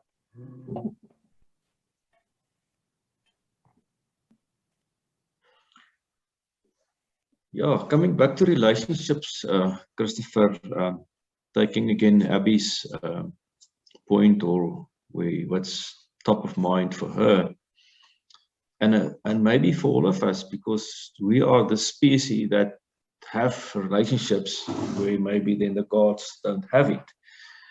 And if I look at my own life, also in my relationship that I had, I think I can understand the concept of forgiveness in terms of Annelie, the person I really loved, and he gave me the 2 sons, which I absolutely adore. And I came to a point of that release of, you know, whatever I or she did, you know, I still have this immense respect for her, that she has her own life at the moment, and I have mine. And I am in a good space currently in my life because I love what I do. I enjoy people. It's going well with me. But then, as you rightly said, then I get bored, you know. And then you go on the website to all these various interesting sites like Kur or dating.bus or whatever. And then your troubles sometimes start again. Then you do get into a relationship, and then I say, oh, man, it was easier for me to be single, because if I'm single, it's just me that I have to worry about, you know, don't have to. But then I realized, you know, it's because of boredom. And then if you do get a relationship, then it's so nice to have that for a while. And then when you have it for a while, then you don't want to have it. And when you have it, you don't want to have it. And you don't have to. When you don't have it, you want it. You know, that's that whole thing. You know, it's so maybe relationships are there for us to experience more, to shape, to learn. If that's the attitude, if that you have to play with, but if that's the attitude, otherwise you get hurt again, and then you can get sulk again. Yeah. Yes. But then we do want that deep connection. That's what humanity thrives upon. So just playing with relationships, I feel, is inadequate, because you won't get that deep, meaningful connection that we all long for, right? So to be able to get into that space, you have to let go of your ideas of, you know, it's easy to be single and so on, and you have to probably accept that it's going to be tough and it'll be shitty now and then, but you do want to connect, is it not right? Well, you're not listening to yourself. What is the point of the process? Isn't it just playing? Is that what Willie is saying also? We're just here to play, to experience? The longing. You Yeah. see, what's the point of running the race? To win and to get the reward. Once you've won, you won, now it's over. The point of running the race is running the race. Mm-hmm.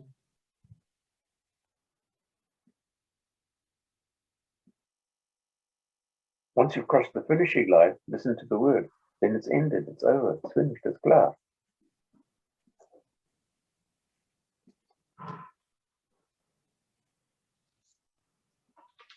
So perhaps the point of life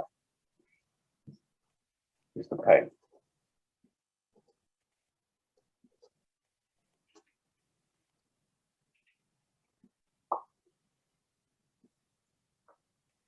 But not only the pain and the pleasure, surely. Well, they go hand in hand. Can't see the one without seeing the other, or you can't experience the one without knowing the other one. Oh. Just both of them. Listen to the wisdom of those words. And Willie's just outlined it as well. He goes and he has a relationship for a short while, and he thinks, hello.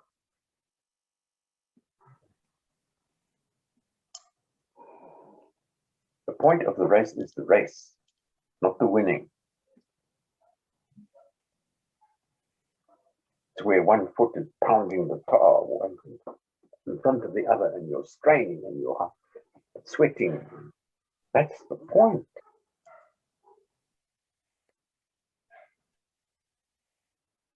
As soon as you cross the finishing line, it's finished, it's ended, there's no more.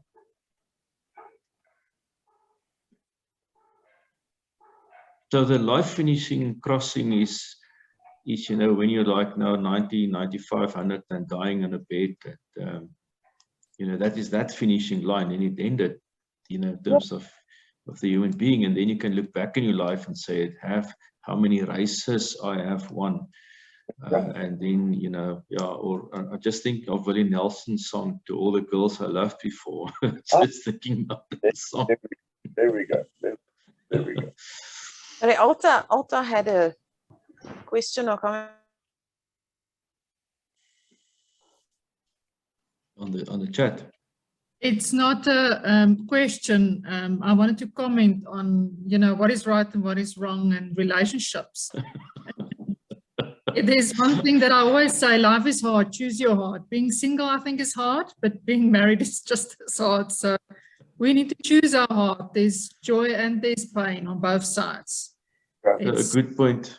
Good point. Yeah, I think it's what we choose. There's one saying, I think Eckhart Tolle is saying, your relationships is not here to make you happy, it's here to make you conscious. I like that. Life is to make you happy. Life is to make you conscious. Your relationships is not here to make you happy, it's here to make you conscious. I'm expanding it to life. Life is to make you happy.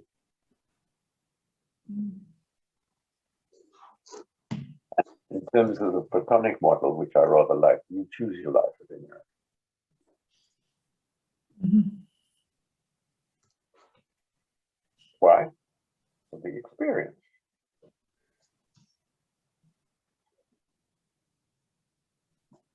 And I think it's not always painful. Sometimes the brain also remembers all the pain and, you know, but there's lots of pleasure as well. Oh. It's a balance.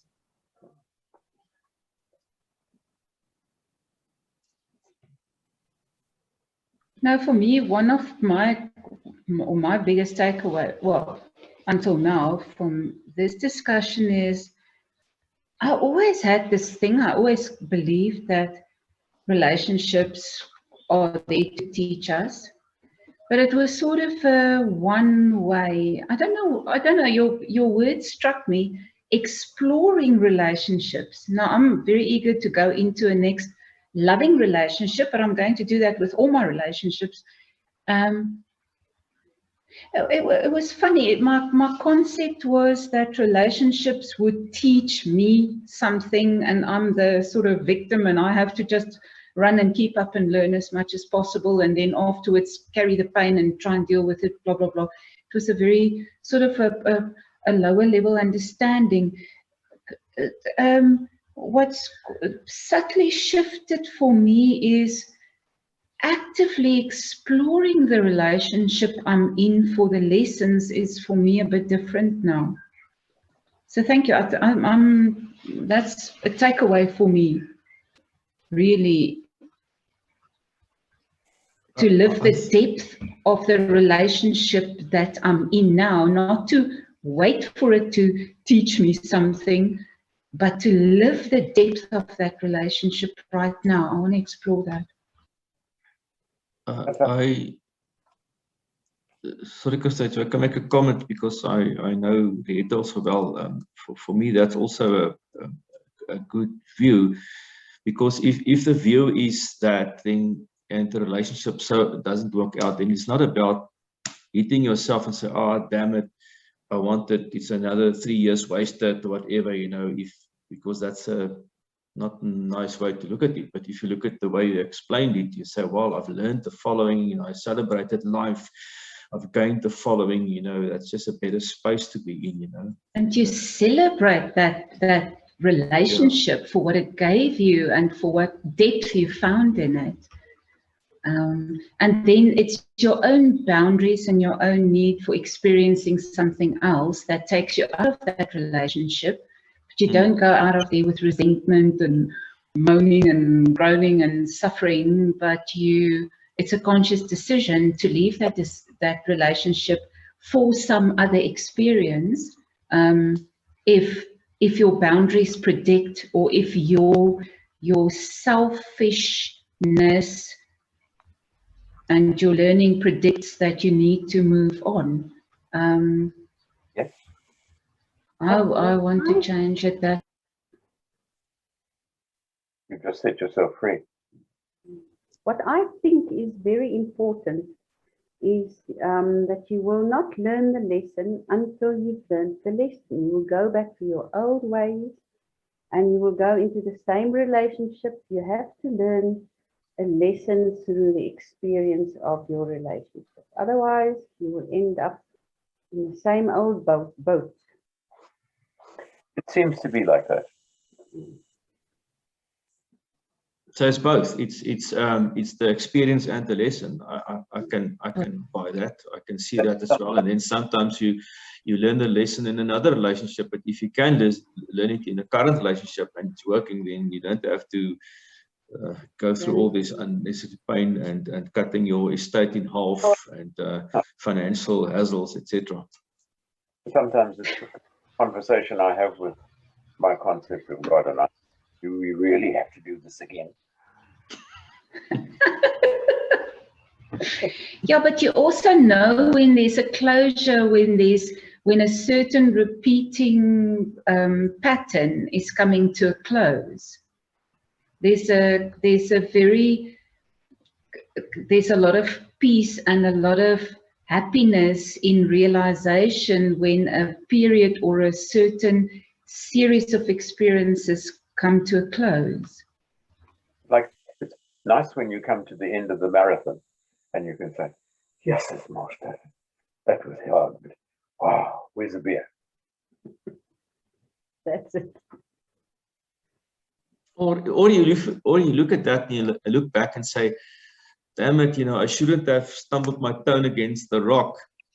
But it's also okay. But then you learn and say, okay, next time I'm going to be very wary of the rock.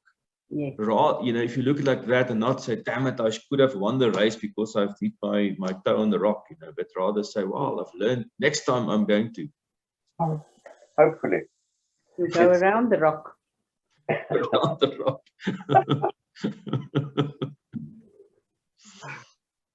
There is no only process.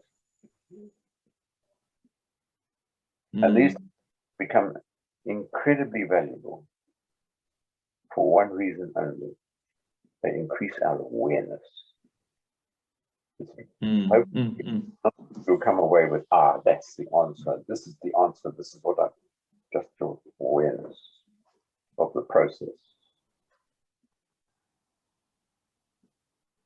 And that's what Jet was saying. He has an awareness of the process. And that seems to be it. I would maybe add to say, yes, the awareness, but linked also to what you said earlier, Christopher, is maybe I'm wrong, that because, what will the awareness help you if you sort of link the awareness to your righteousness and say, I knew I was right all the time. So it's with this humble view of maybe I'm wrong, what have I learned, and being aware of that, not being aware that I'm right,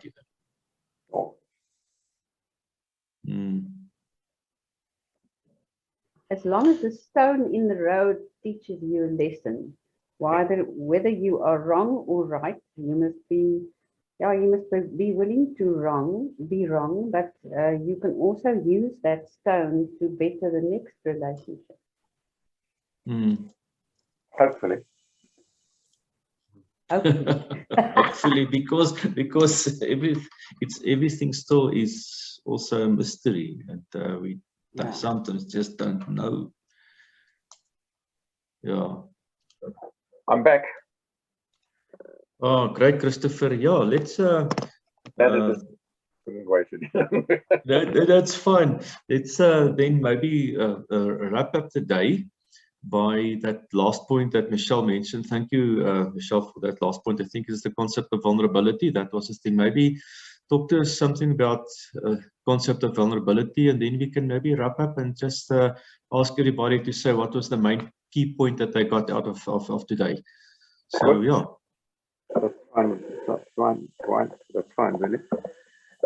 Vulnerability.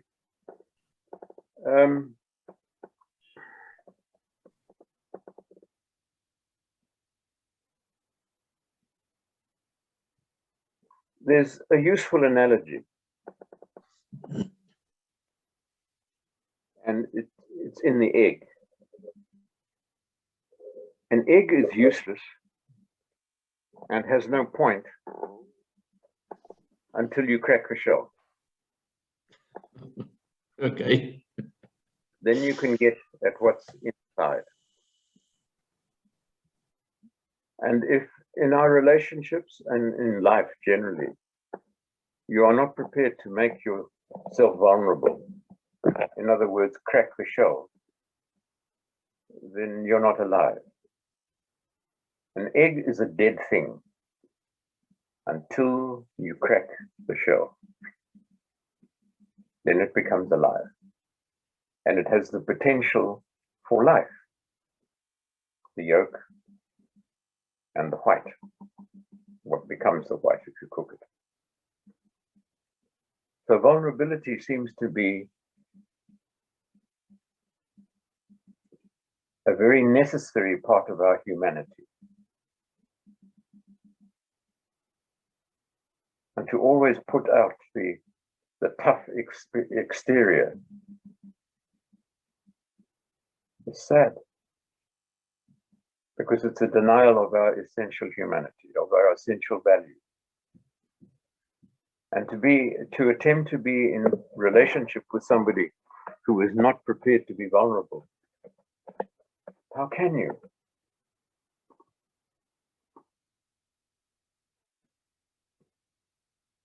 And the analogy of an egg is, like all analogies, you can probably pick holes in it from time to time. But it's useless.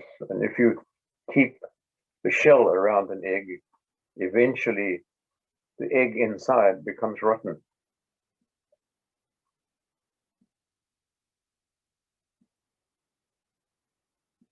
Becomes rotten. So when you say vulnerable, can I ask you, what do you mean by being vulnerable? By, you know, saying what you want to say without fear of judgment, without fear of the consequences? Fear is part of life. You can't avoid fear, because life is going to present you with things that are difficult for you to handle. Accept that there are times when you're going to be afraid. Accept that in a relationship, you're going to get hurt. If you're going to go into a relationship thinking that there's not going to be any pain, pain is part of life. We start off life in pain.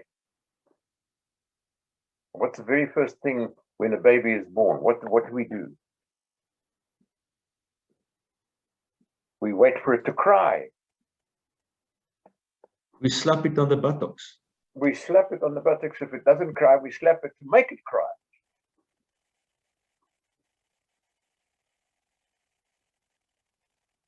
Pain is, you can't avoid pain. And that crying has got a purpose. It makes him take a deep breath.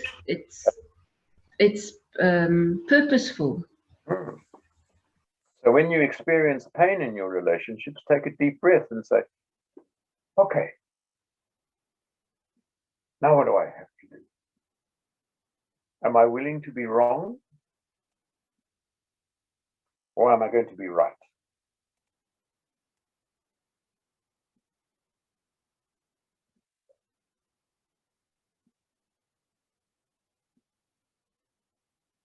It's a choice. Am I going to love? Or am I going to hate? It's a choice.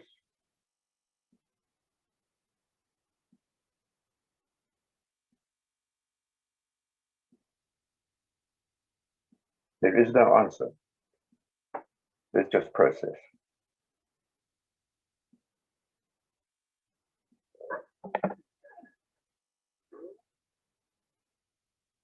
As soon as you're willing to be wrong,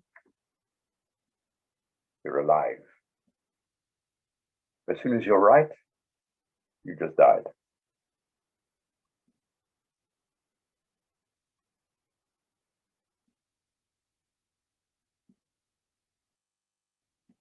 Because it's down, if you're right, then there is no other alternative to explore.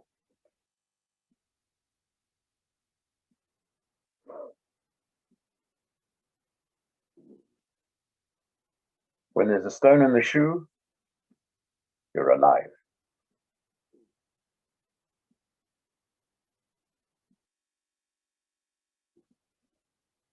Because the stone hurts.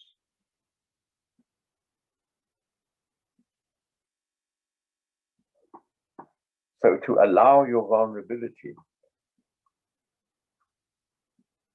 is an admission of strength and an admission of power.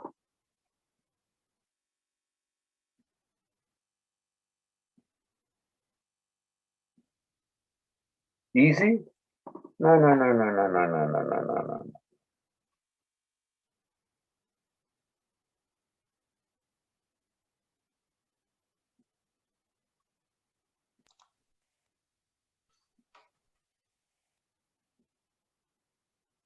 So if you do that, you're actually embracing humanity.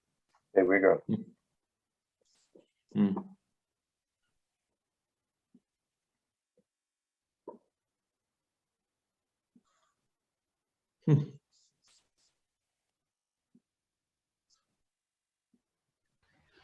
That would also explain why we are sort of driven to have relationships, to be in relationships, because I find that when I'm not in a loving relationship with a man, then I miss it. And while we're driven to have relationships with our friends and with our children, it's like something drives us. It's as if it's a life need or a purpose of life to be in those, to have that. And I've never believed in that, you know, the Siddhartha stories and stuff where you go into the woods and you become enlightened by living in the woods on your own for 7 years. That's not where you find enlightenment, in my opinion. I agree with you. But maybe Siddhartha needed his 7 years where you need maybe a week. Something like that. One must be careful about that. You see, that comes out of the Indian way of thinking. And I'm racist because there's a lot of value in that. But it's also limited. And there's a reason why we are now bringing into the melting pot, as it were, a Western way of thinking. And is there wisdom to be got out of the Eastern way of thinking? Yeah, huge. But there's also wisdom in the Western way. And one of the great things about the Western way of thinking is this question of vulnerability. I love the Siddhartha story. It's great. But to bury myself in a forest for 7 years seeking enlightenment.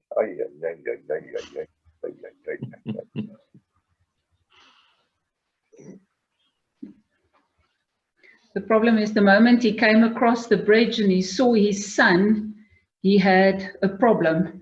There we go.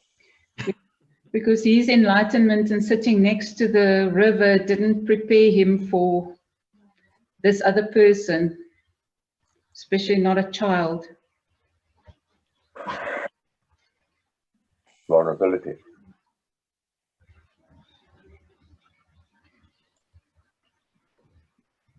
Is it difficult?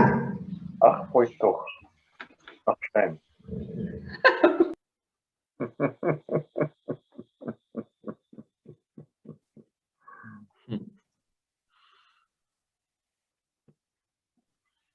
You can sit there like an egg in your shell, and slowly you will deteriorate.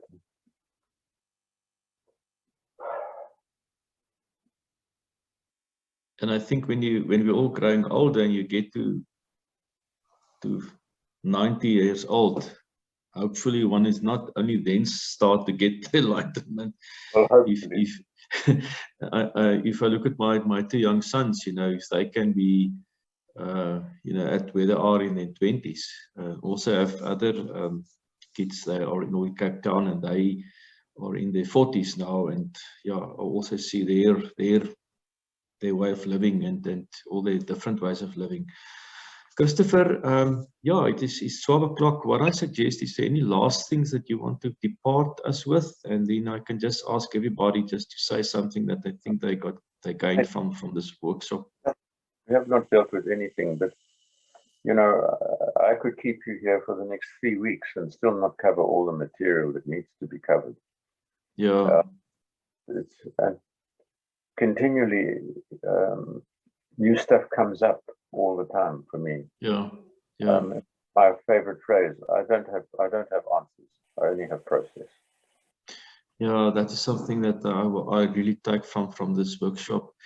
If I can then maybe, before you say maybe another word or two, Christopher, maybe start with Alta. Alta, if just everybody, just something that you gained from this morning discussion. Alta, just unmute yourself. Yeah, thank you, Billy, and yeah, thanks for the opportunity, Christopher. I think what you mentioned now, the last thing about the egg, and if you don't break that vulnerability, you actually become rotten inside. Vulnerability has never been an issue for me, but for other people it is an issue. I understand that. But yeah, it's not always an easy journey to get other people to open up to their own vulnerability. But I think that is very valuable words. Thank you. Thank you for that. And the egg analogy is useful. You know, as I say, one can sit down and pick up, but the analogy comes to that. Yeah. Yeah. Thank you, Alta. Action in the past. Yeah. Abby, anything that you take out in this morning workshop that's meaningful to you and you can take you forward? Just unmute yourself.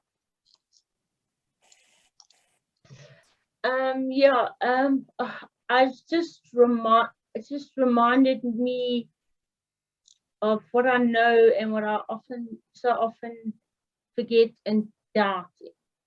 The knowledge that we spoke about and stuff. And I really needed it, especially at this time. So yeah, thank you very much, everyone. Thanks, Abby. Nice meeting you as well. Likewise. Thank you. Riet, from your side, Riet, any major take out from this session? Yeah, the bit about relationships not doing it to us, not going into a relationship because you learn from it, sort of long suffering and a sheep to the slaughter.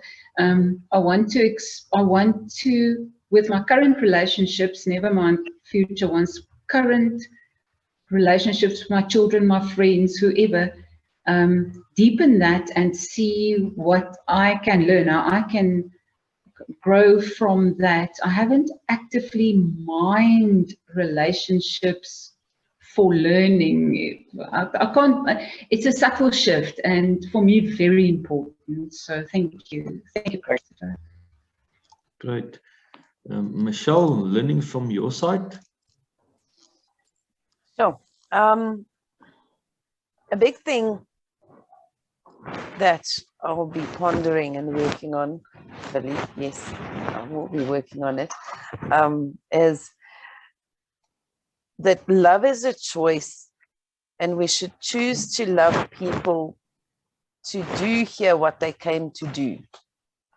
So whatever they do, allow them the space to do that in, to be who they are, whether or not it causes discomfort to me, because that discomfort to me is not really relevant or important. It is what they are here to do and what I am here to do that is important. And with getting that done, I need to love people enough to allow them the space to do so, not to try to control them or to change them or to judge whatever they do, rather to just allow the space and this is now close or not close, neighbors or not, you know, Pakistan, whoever, to allow them to experience what they came to experience, and obviously to allow that same love and space for myself as well.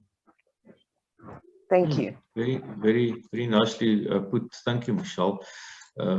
Christopher, from my side, before I give you the last word, yeah, thanks a lot that you're willing, that you haven't given up on life, Christopher. I'm glad that you're still with us and that you're still willing to share your knowledge and wisdom, and that you can actually leave a legacy for yourself and for your family and for your son and your wife and for us.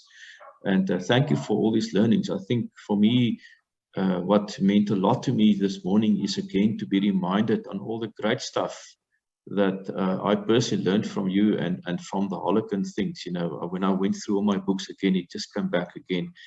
And I was pleased with one thing, to see that, there's a lot of those stuff that I actually did apply. And I can now see at age 66, Christopher, 26 years later, that because I've applied it, that's one of the reasons, at least, why I am in a good space where I am today, you know, going also now into my last phase, I would say. So thank you a lot. But I also saw in the notes of last that there's a lot of stuff that I just forgot, that didn't do better. And as Linda put it earlier, you know, I stumbled again the same flipping stone and haven't learned the lesson at all. But also for me, enlightening is the same enlightening that Riet got from relationship perspective. You know, it's not battering yourself if a relationship's not working. It's, you know, what can you learn from it and you move on. And it's about you. You know, that selfishness, Christopher, that you mentioned from the you perspective. You start with yourself, you know, and then it takes it from there. So your relationship with yourself first, the inner out approach, you know, going further. Thanks a lot, everybody, for attending. And Christopher, the last word to you. Thank you for the opportunity, really. I'm quite blown away by sharing, by the effort that you have given me, and by the fact that you put the energy into creating this.